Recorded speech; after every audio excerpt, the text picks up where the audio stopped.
Tsunami தான் வாழ்க்கையில மிகப்பெரிய ஒரு மாற்றத்தை உருவாக்குச்சு எனக்கு. இப்போ எல்லாம் இருந்து ஒரு லைஃப் எதுவுமே இல்லாம, அதாவது 100ல இருந்து ஒரு 50 வந்தா பரவாயில்ல, நாங்க சுழியத்துக்கே வந்துட்டோம்.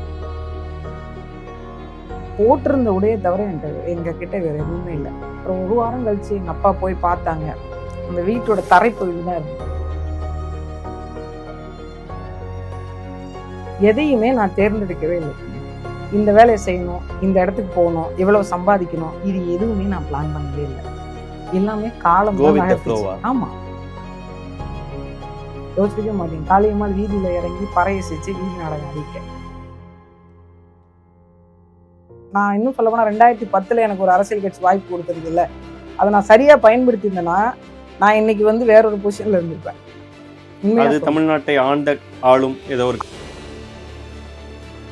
எனக்கு பணம் வந்து சேரவே ஒரு 6 மாசத்துக்கிட்ட எடுத்துருச்சு. நான் என்னன்னா, சரி இது வராது போல, 25 லட்ச ரூபாய் ஜெயிச்சிங்க. ஆமா, விளையாண்டுட்டு வந்துட்டோம், அது அவ்வளவுதான் போல அப்படின்னு நினைச்சேன். கடலோர மக்களுடைய பிரச்சனை குறித்து பேசுறதுக்கான ஒரு ஆள் வேணும் அப்படின்னு ஒரு திமுககாரர் தான் என்னை அடையாளப்படுத்திட்டு இருக்காரு. அதாவது எந்த நாம் தமிழர் கட்சி மேடை இல்ல, இல்ல நாம் தமிழர் கட்சி மேடை. ராகுல் மீது ஐயா எனக்கு அழைப்பு வந்தாங்க, மருமகன் உங்கள்கிட்ட பேசணும்னு சொல்றாரு அப்படின்னாரு. நான் ஐயா எதுக்கு ஐயா உங்க மருமகன் அப்படின்னு, மருமகன் பேசணுமா சீமான் பேசணுமான்னு சொன்னார். அப்போ எனக்கு ஒரு மாதிரி நான் படபடப்பாயிட்டேன், என்ன திடீர்னு லைனில் வராங்கன்ட்டு. அப்புறம் வரக்கூடிய நாடாளுமன்ற தேர்தலில் தங்கச்சி நீங்கள் உங்களை நிற்க வைக்கிறதுக்கு நாங்கள் இருக்கோம் அப்படின்னு சொன்னார்.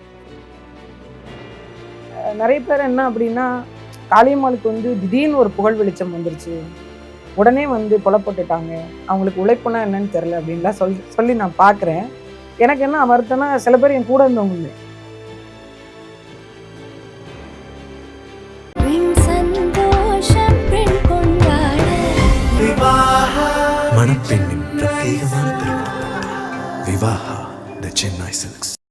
இப்போது புதிய அறிமுகம் ஆச்சி ஹோட்டல் சாம்பார் 50 கிராம் ரூபாய் 20 மட்டுமே.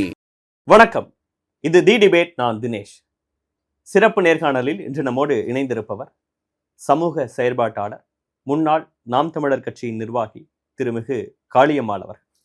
வணக்கம். வணக்கம். எப்படி இருக்கீங்கக்கா? நல்லா இருக்கீங்க, நீங்க எப்படி இருக்கீங்க? நல்லா இருக்கேன். நிறைய இப்போ சமூக செயற்பாட்டாளர் அப்படின்லாம் போட்டு உங்களை நிறைய இடங்கள்ல பேட்டி கூப்பிட்றது பேசுறதெல்லாம் பார்த்துருக்கோம். முதல்ல வந்து நான் இந்த வாரத்துல ஒரு வீடியோ திடீர்னு ஒரு சேனல்ல போட்டிருந்தாங்க. காளியம்மாள் அக்கா ஒரு பட்டிமன்றத்துல அழகா பாடின ஒரு வீடியோ ஞாபகம் இருக்கா உங்களுக்கு? அது பட்டிமன்றம் இல்ல, ஒரு மக்கள் அரங்கம், அரட்டை அரங்கம் அதுல பாடினது. அப்ப கட்சிக்கெல்லாம் வரதுக்கு முன்னாடி வேற ஒரு முகம் ஒண்ணு இருந்ததுல உங்களுக்கு, அங்க இருந்து நான் போகணும்னு நினைக்கிறேன்.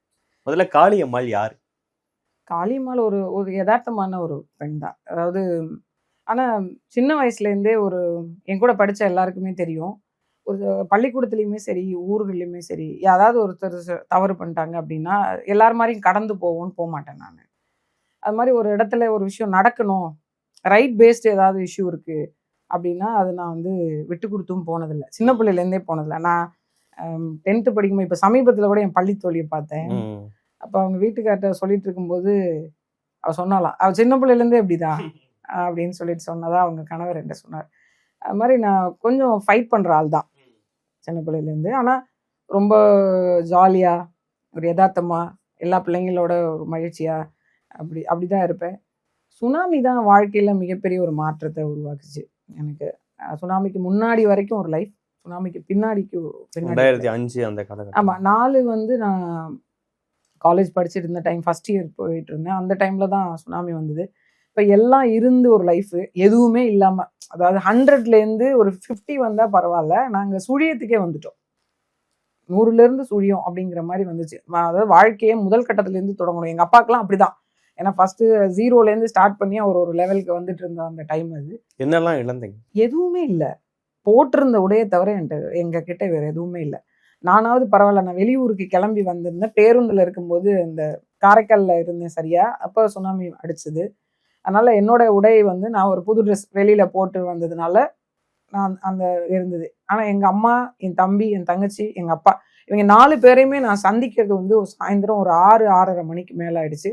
4 பேரும் உயிரோட இருக்காங்களா என்னன்னே தெரியாம அந்த காலையில ஒரு 8:30 மணி 9 மணிலேருந்து மாலை 6 மணி வரைக்கும் கண்ணு கெட்டுற தூரத்துல, அதாவது ஒரு உறவுகள் இருந்தப்போ சீர்காழி போய் இறங்கிட்டேன். சீர்காழியில தான் இங்க இருக்காங்க அங்க இருக்காங்கன்னு சொல்றாங்க. அதை விட கொடுமை என்னன்னா, சீர்காழியில அரசு மருத்துவமனையில இன்னும் கிடத்தி வைக்கப்பட்டிருந்த எல்லா சடலங்களையும் தேடினேன். இது எங்க அம்மாவா இருக்குமா, இது என் தங்கச்சியா இருக்குமா அப்படின்ட்டு. ஏன்னா எங்க இருக்காங்கன்னு தெரியல, எப்படி கண்டுபிடிக்கிறதுன்னு தெரியல, நான் உயிரோட இருக்கேனா என்னன்னு அவங்களுக்கு தெரியல. அதுல வந்து ஒரு ஒரு ஒரு இடத்துல போயிட்டு பழைய பேருந்து நிலையம்னு நினைக்கிறேன், அங்க வந்து ஒரு மைக் வச்சு அனௌன்ஸ் பண்ணிட்டு இருந்தாங்க அவங்க ஃபேமிலி எங்க இருக்காங்கன்னு கண்டுபிடிக்கிறது. அப்ப நான் போயிட்டு என் தங்கச்சி இதுதான் போய் கேட்கும்போது என் தங்கச்சி என் தம்பியும் வந்துட்டாங்க. என் தங்கச்சி வந்து சொல்லியிருக்கு, எழுதி கொடுத்துருக்கு பாப்பா என் பேர் இது, என் தம்பி பேர் இது அப்படின்ட்டு. அப்புறம் முதல்ல என் தங்கச்சி தான் கண்டுபிடிச்சேன், அப்புறம் என் தம்பியை கண்டுபிடிச்சேன், அப்புறம் எங்கள் அம்மா வந்தாங்க. எங்கள் அப்பா வந்து தூரத்துலேருந்து நடந்து வர நடைய வச்சு தான் கண்டுபிடிச்சேன் நான். ஆனால் வரும்போது எங்கள் அப்பா வந்து ஒரே சீர்காழி பஸ் ஸ்டாண்டில் நிற்கிறாரு. ஒரு ட்ரௌசர், ஒரு பட்டாப்பட்டி ட்ரௌசர் போட்டிருக்காரு. அவர் சட்டை இல்லாமல் எங்கேயுமே போக மாட்டார். வீட்டை விட்டு வெளியில் வந்து கொஞ்சம் நேரம் காத்தாட உட்கார்ந்தா கூட பனியன் போட்டுட்டு தான் வருவாங்க, சட்டை போடாமல் வெளியில் வர மாட்டாங்க. சட்டை இல்லாமல், மேல் சட்டை இல்லாமல் ஒரு டவலை வந்து இப்படி விரிச்சு இப்படி மேலே போட்டுட்டு ஒரு அரை ட்ரௌசரோடு வந்தார். ஏன்னா அப்பா கடலுக்கு போயிருந்தாங்க, ஆற்றுல போயிருந்தாங்க. அந்த மரம் வந்து கரையை வர்ற நேரம் அடிச்சிருக்கு. அப்படியே அடித்து கொண்டு போய் கருவு முள்ளில் போயிட்டு சொருகி உடையெல்லாம் கிழிஞ்சி உடம்புலாம் நிறைய காயம் அப்படி வந்தாங்க. அந்த கடலுக்கு போன உப்பு மேலோடே வந்தாங்க. அதனால் அவர் இறுதியாக தான் எங்கள் அப்பாவை கண்டுபிடிச்சோம். அப்புறம் ரொம்ப நேரம் கழிச்சு எங்கள் பாட்டி, எங்கள் சின்ன பாட்டி இறந்துருந்தாங்க. நான் போய் அந்த தேடிட்டு இருக்கேன். பஸ் ஸ்டாண்ட்லேயே ஒரு பையன், ஒரு 12-13 வயசு பையன் இருக்கும், இறந்துட்டான். அவனை தூக்கி வச்சு அவங்க அம்மா அழுதுட்டு இருந்தது தான் முதல்ல நான் பேருந்தை விட்டு இறங்கி தேடும்போது நான் பார்த்தது. அதுக்கு பிறகு எதுவுமே இல்லை எங்களுக்கு. போய் வீட்டை போய் ஒரு 3-4 நாள் வரைக்கும் நாங்கள் காலேஜ் மண்டபம் அந்த மாதிரி இருந்தோம். அப்புறம் ஒரு வாரம் கழிச்சு எங்கள் அப்பா போய் பார்த்தாங்க. அந்த வீட்டோட தரைப்பகுதி தான் இருந்தது, எங்கள் வீட்டோட தரைப்பகுதி இருந்தது. சுத்தமாக வீடே போய் எதுவுமே கிடையாது, வாஷ் அவுட்னு சொல்லுவாங்களா அந்த மாதிரி, வெறும் தரை மட்டும் இருந்தது. அப்புறம் நாங்கள் போயிட்டு அந்த ஊரில் எல்லாத்தையும் போய் செட் பண்ணணும் அப்படின்னா ரொம்ப டைம் எடுக்கும். நான் அந்த டைமில் பார்ட் டைமாக ஒரு என்ஜிஓவில் ஒர்க் பண்ணிட்டு இருந்தேன், மாலை நேர வகுப்பு எடுத்துகிட்டு இருந்தேன். அந்த அமைப்பு வந்து இந்த மாதிரி நான் பாதிக்கப்பட்டிருக்கேன்றது தெரிஞ்சு அவங்க ஒரு வாரம் கழிச்சு வந்து என்னை பார்த்தாங்க. பார்த்துட்டு எனக்கு தேவையான வீடு, சமைக்கிற பொருள், மளிகை பொருள், உடை, எல்லாரும் அடிப்படை தேவை மட்டும் எடுத்து பண்ணி வேறொரு வாடகைக்கு ஒரு வீடு எடுத்து கொடுத்துருந்தேன். அங்கே போறீங்களான்னு கேட்டாங்க. அந்த பகுதியை சீர்படுத்தவே 1 மாதம் கிட்ட ஆயிடுச்சு. வழியெல்லாம் சரி பண்ணி மரங்களெல்லாம் வெட்டி, ஏன்னா ஒரு சில படகு வந்து வீட்டு மேலெல்லாம் நின்றுது, அதெல்லாம் திரும்ப தரையிறக்கி பண்ணுறதுல ஒரு மாதம் டைம் எடுக்கும். அங்கே போய் வாழ முடியாத சூழல் இருந்தது. அதனால் நாங்கள் கொஞ்சம் மேற்கில் ஒரு ஊரில் வந்து வாடகைக்கு இருந்தோம். அதுக்கப்புறம் ஒரு 6 மாதம் கிட்டத்தட்ட அதே ஊரில் தான் இருந்தேன். அப்பா மட்டும் கடலுக்கு போயிட்டு வருவாங்க, நான் இங்கே காலேஜும் போயிட்டு ஒர்க்கும் பண்ணிட்டு இருந்தேன். அப்புறம் திரும்பி அங்கே எங்களுக்கு இந்த தற்காலிக குடியிருப்பு கொடுத்தாங்க, அங்கே போயிருந்தோம். அப்போ வந்து இந்த தார் ஷீட், மொத்தமாகவே தார் ஷீட் தான், ஒரு 10க்கு 10 இவ்வளோ தான் இருக்கும் வீடு. அது சுற்றி தார் ஷீட்டு, மேலேயும் தார் ஷீட்டு. அது வெயில் மழை எல்லாத்துலேயும் அங்கே தான் இருக்கணும், எந்த பாதுகாப்பும் இருக்காது. அங்கே தான் நாங்கள் இருந்தோம். ஸோ அதுக்கு பிறகு நான் என்ன யோசிச்சேன்னா, நம்ம தான் இனிமேல் இந்த குடும்பத்தை தூக்கி நிறுத்தணும், அப்பாவோட வருமானம் மட்டும் சரி வராது அப்படின்னு வேறொரு அமைப்பில் இணைந்து எல்லாரும் 3:30 மணி ஆனால் காலேஜ் முடிச்சுட்டு போயிடுவாங்க. நான் 3:30 மணி வரைக்கும் கல்லூரியில் இருந்துட்டு 3:30 மணிக்கு மேலே தான் வேலையே செய்ய தொடங்குவேன். 3:30 மணிலேருந்து இரவு 8:30-9 மணி ஆகிடும். நான் வந்து அப்போது சென்டர் ஃபார் என்விரான்மெண்ட் எஜுகேஷன் சொல்லிட்டு மினிஸ்ட்ரி ஆஃப் ஃபாரஸ்ட் கீழே இயங்கக்கூடிய ஒரு அமைப்பு, அதில் வேலை செஞ்சுட்டு இருந்தேன். அதோட ஆஃபீஸ் காரைக்காலில் இருந்தது. ஸோ காரைக்காலுக்கு வரணும், அதாவது டீம் மீட்டிங் இல்லை அந்த மாதிரினா காலேஜில் லீவ் போட்டுட்டு தான் வருவேன். இன்னும் சொல்ல போனால் அந்த நேரத்தில் என்னோட லெக்சரரை விட நான் சம்பளம் அதிகமாக வாங்கினேன். என்னோட ஃபீஸில், என்னோட உழைப்பில் தான் நான் ஃபீஸ் கட்டிக்கிட்டேன். ஸோ அந்த மாதிரி என்னோட பயணம் தொடங்குச்சு. அப்பையிலேருந்தே நான் வந்து பொதுமக்கள் பணி செய்ய 2003 வந்து நான், அதாவது சுனாமிக்கு முன்னாடி இந்த மாலை நேர வகுப்பு எடுக்க ஆரம்பித்தேன். அப்புறம் ஆஃப்டர் சுனாமிக்கு பிறகு சின்ன பிள்ளைங்களை ஒருங்கிணைச்சி வில்லுப்பாட்டு அமைப்பு வச்சுருந்தேன். பேசிக்காக படித்தது நீங்கள்? நான் பிகாம் முடித்தேன். நான் படித்ததுக்கும் நான் பார்த்த வேலைக்கு எந்த இடத்துலையுமே சம்மந்தம் இல்லை. எம்பிஏ போனதும் வந்து ஹெச்ஆர் போனேன். ஸோ அதனால் டிப்ளமோ இன் சைக்காலஜி அது போனேன். ஸோ இப்படி ஒன்று வித்தியாசமாக, அதாவது படிப்புங்கிறது வந்து என்னை பொறுத்த வரைக்கும் ஒரு பட்டமா அல்லது வந்து நம்மளை கொண்டு போய் மேலிடத்துல உட்கார வைப்பதற்கான தளமா பார்க்கல. நான் ஒன்னொன்னையும் ஒரு படிப்பினையா, ஒரு லேர்னிங்கா. கத்துக்கிறதுக்கு. ஆமா ஆமா, அப்படிதான் எனக்கு தோணுச்சு. நான் முதல்ல யோசிச்சது வந்து பிகாம் முடிச்சுட்டு நம்ம வந்து ஒரு சிஏ எழுதணும் அப்படின்ற மாதிரி ஒரு திட்டம் இருந்தது. அப்புறம் அப்பா வந்து நான் ஐஏஎஸ் ஆகணும்னு சொல்லிட்டு அவருக்கு ரொம்ப ஆசை. அவர் அடிக்கடி சொல்லிட்டே இருப்பாங்க, நம்ம ஊர்ல என் பொண்ணு ஒரு கலெக்டரா வரணும். அப்புறம் மைண்ட் செட் அப்படி மாறும்ல. ஆனா அதுக்கான வாய்ப்பே எனக்கு வரல. அப்படி தொடர்ந்து ஓட வேண்டியதாகி போச்சு. 2010 எனக்கு திருமணம். அப்புறம் இங்கே வந்த பிறகு என் கணவர்கிட்ட சொன்னேன், இந்த மாதிரி எனக்கு ஒரு ஐடியா இருந்தது அப்படின்னு. அவர் சொன்னார், நீ படி, அதுக்கு என்ன தேவையோ நான் பண்ணுறேன், நீங்கள் படின்னாரு. நாங்கள் வந்த உடனே இங்கே இருக்க குடும்ப பொறுப்பு, இதை சேர்த்து செய்ய வேண்டிய சூழல், இதில் நிறைய கடன், அப்படி மறுபடியும் ஓடணுன்ற மாதிரி ஆகிப்போச்சு. அப்புறம் என் பையன் பிறந்த 1 வயசு வரைக்கும் நான் வீட்டில் இருந்தேன். அதுக்கு பிறகு நான் வேலையில் தொடரவும் என் பையனை கொண்டு போய் எங்கள் அம்மா வீட்டில் விட்டுட்டு வேலைக்கு போக ஆரம்பித்தேன். அதில் தான் நான் அந்த வேலையில் போய் ஜாயின் பண்ணும்போது தான் எனக்கு கடலோர சூழியல் குறித்து நான் போய் அந்த பணிக்கு தான் சேர்ந்தேன். அப்போ தான் எனக்கு இதில் போய் பார்த்த பிறகு தான் தெரியும். பொதுவாக நம்ம குடும்ப பின்புலம், பொருளாதார வசதியின்மை, ஓரளவுக்கு படிச்சிருக்கோம் அப்படின்னா எல்லாரும் ஒரு நல்ல வேலைக்கு போயிட்டு சம்பாரிச்சு வீட்டை பார்த்துக்கணும் அப்படிங்கிற ஒரு இடத்தோட நின்றும். அதை தாண்டி மக்கள் பணின்னு ஒரு இடம் வருதுல்ல, நமக்கு இருக்கிறதே மிக குறைவான சம்பளம், நம்ம ஃபேமிலிலேயே அவ்வளோ கஷ்டம். ஆனால் அதை மீறி வந்து இருக்கிற இடங்கள்ல கடலோரம் சார்ந்த விஷயங்கள்லாம் நீங்க படிக்கிறீங்க, மீனவர் பிரச்சனைகளுக்கு பேசுறீங்க. அந்த இடத்துக்கு போறதுங்கிறது இயல்புலேயே உங்க அப்பா பார்க்குற தொழில், உங்களுக்குள்ள இருக்கக்கூடிய ரத்தம் அதுல இருந்து வரதா இல்லை என்ன? இல்லை, இது நான் வந்து நீங்க யார் நம்பினாலும் நம்பாட்டியும் அதுதான் உண்மை. எதையுமே நான் தேர்ந்தெடுக்கவே இல்லை தம்பி. எதையுமே நான் திட்டமிட்டு இந்த வேலையை செய்யணும், இந்த இடத்துக்கு போகணும், எவ்வளவு சம்பாதிக்கணும், இது எதுவுமே நான் பிளான் பண்ணவே இல்லை. எல்லாமே காலம் தான் நகர்த்துச்சு. ஆமா, எல்லாமே காலம் தான் நகர்த்துச்சு. நான் வந்து ஒரு நிறுவனத்துல வேலை செஞ்சுட்டு இருக்கேன். சுனாமி வருது, திரும்ப அவங்க எனக்கு ஒரு ப்ரமோஷன் கொடுக்குறாங்க. ஒரு 6 மாசம் அந்த ப்ரமோஷன்ல வேலை செய்கிறேன். அதுக்கப்புறம் அது தொடர முடியாத சூழ்நிலை வருது. மறுபடியும் அந்த நேரத்துல என் வீடு தேடி ஒரு நிறுவன ஊழியர் வராரு. நான் எந்த வேலைக்குமே இன்டர்வியூக்கே போனதில்லை. உங்களை தேடி தான் வந்திருக்கா? ஆமா, எந்த வேலைக்குமே நான் இன்டர்வியூ தேடி போனதில்லை. நான் வந்து வீட்டுக்கு வராங்க, இந்த வேலையை நீங்க செஞ்சு முடிக்க முடியுமான்னு கேட்குறாங்க. சரி, நான் வந்து கல்லூரி படிச்சுட்டு இருக்கேனே அப்படின்ற, நீங்க மாலை நேரம் மட்டும் இந்த வேலையை செய்யுங்கன்றாங்க. ஆனா அது ஃபுல் டைம் ஜாப். நான் போறேன், அவங்க எனக்கு முதல் கட்டமா உங்களுக்கு 10,000 ரூபாய் சம்பளம்ன்றாங்க. எனக்கு அந்த நேரத்துல அது பெரிய தொகை. ஸோ அந்த வேலையை பார்க்க தொடங்குறேன். ஈவினிங் டைமில் நான் ஃபுல் டைம் காலைல 8 மணிக்கு கிளம்புறேன்னா இரவு 9 மணி வரைக்கும் கல்லூரி ப்ளஸ் இந்த ஒர்க்குன்னு ஓடிக்கிட்டே இருக்கும். ரொம்ப ஓய்வு இருக்காது. என் வயசு பிள்ளைங்கள்லாம் ஃப்ரெண்ட்ஸுங்களோட போவாங்க, வெளியில் போவாங்க, தேட்டருக்கு படம் பார்க்க போவாங்க. நான் 1 மணி நேரத்தை கூட வேஸ்ட் பண்ண மாட்டேன்.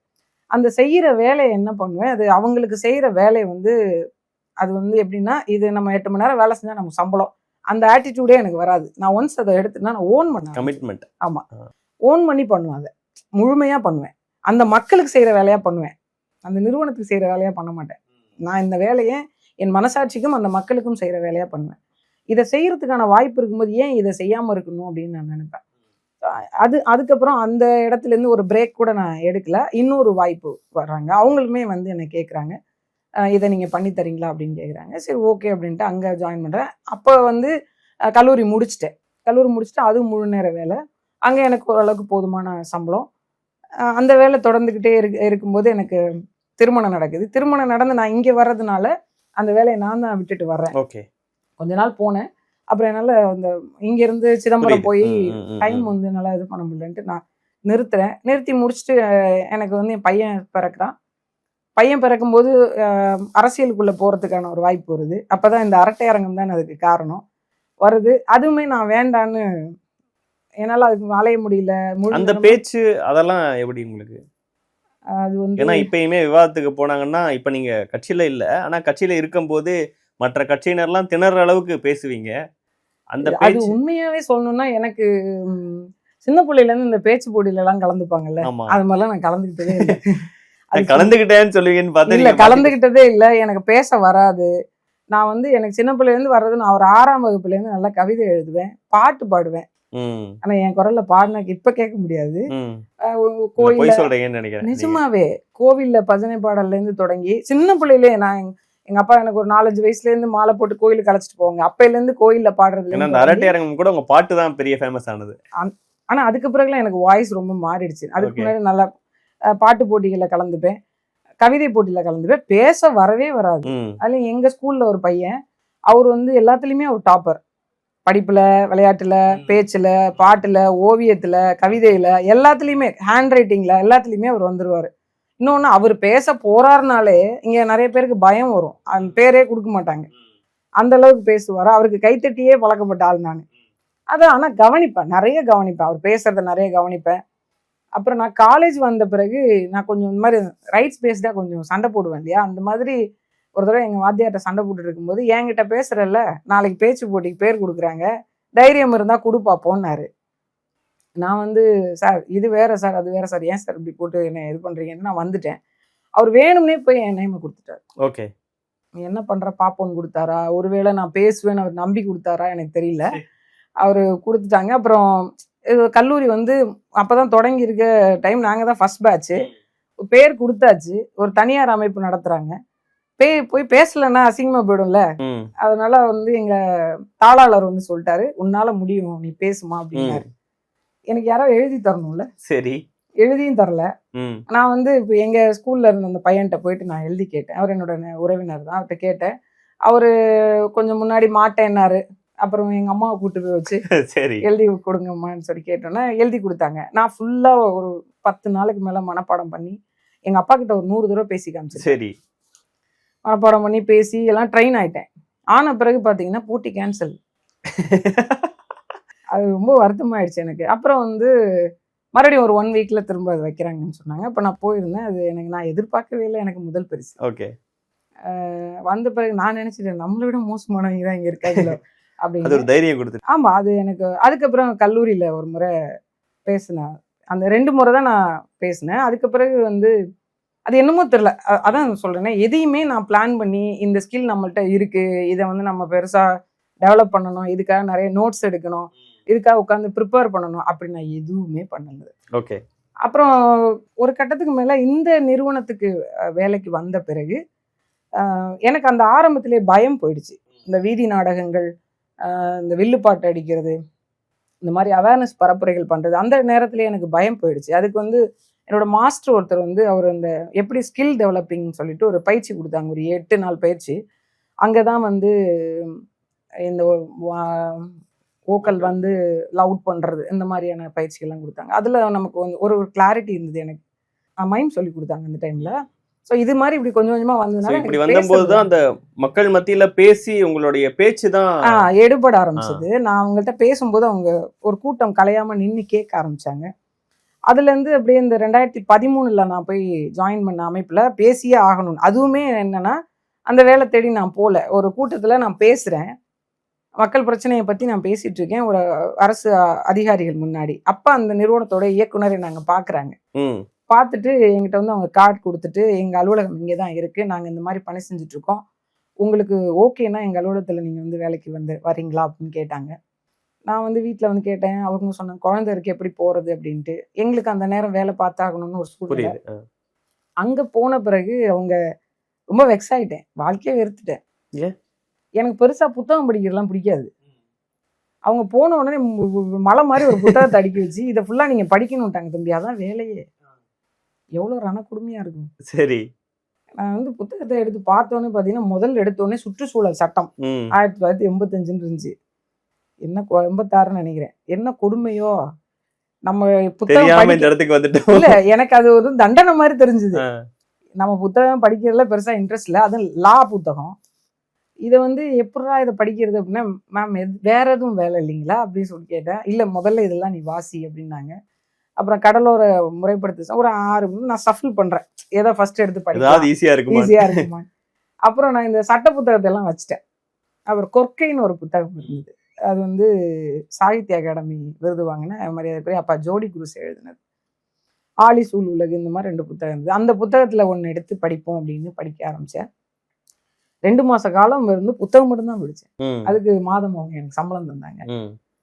அப்புறம் உள்ள போக போக இந்த கடலோர முறைப்படுத்துதல் சட்டம் 1991 இருந்து இப்போ வரைக்கும் கடந்து வந்த பாதை அப்படின்னு ஒரு, அதை படிக்க ஆரம்பிச்ச பிறகுதான் எனக்கு புரிஞ்சுக்கிட்டேன். நான் அதுக்கப்புறம் அவங்ககிட்ட போய் பேச ஆரம்பிச்சிட்டேன். இப்படிலாம் இருக்கா உண்மையிலே? நான் கடலோரத்தில் தான் வாழ்றேன், என்னோட நிலம் தான் அது, எங்களுக்கு தெரியலையே, இதை 4ஆ பிரிச்சிருக்காங்க 5ஆ பிரிச்சிருக்காங்கன்னா எங்களுக்கு தெரியவே இல்லையே, இது யாருமே சொல்லவே இல்லையே அப்படின்னு. அப்புறம் அடுத்த வாரமே வந்து நாங்கள் ஒரு சுற்றுப்பயணங்களம்மா, நீங்கள் யோசிச்சிருக்க மாட்டேங்க, காளியம்மாள் வீதியில் இறங்கி பறையை செஞ்சு வீதி நாடகம் ஆடிருக்கேன்.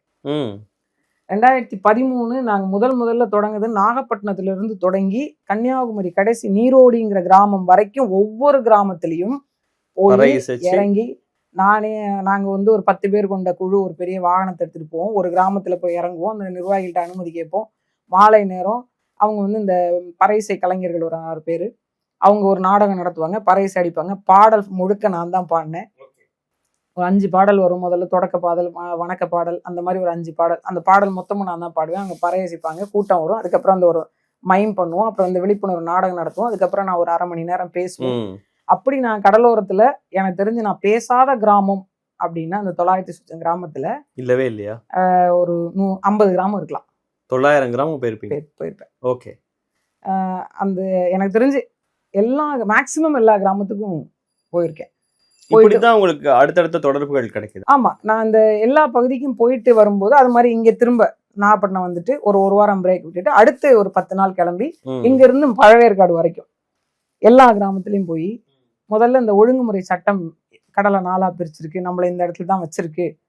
அது வந்து எனக்கு என்னன்னா உணர்வுபூர்வமா நான் ஒன்றிட்டேன். எனக்கான பிரச்சனை இது, எப்படியாச்சும் இதை சொல்லி ஆகணும். இந்த இடத்துல நான் பயந்துகிட்டு நின்னா என் பிரச்சனை யார் பேசுவா, நான் பாதிக்கப்பட்டிருக்கேன்றது கூட தெரியாத ஒரு கூட்டம் நான் வாழ்ந்துட்டு இருக்கேன்னா அதை தெளிவுபடுத்த வேண்டியது நம்மளே அப்படிதான் இருந்தோம். ஆமா, பொறுப்பும் கடமையும்.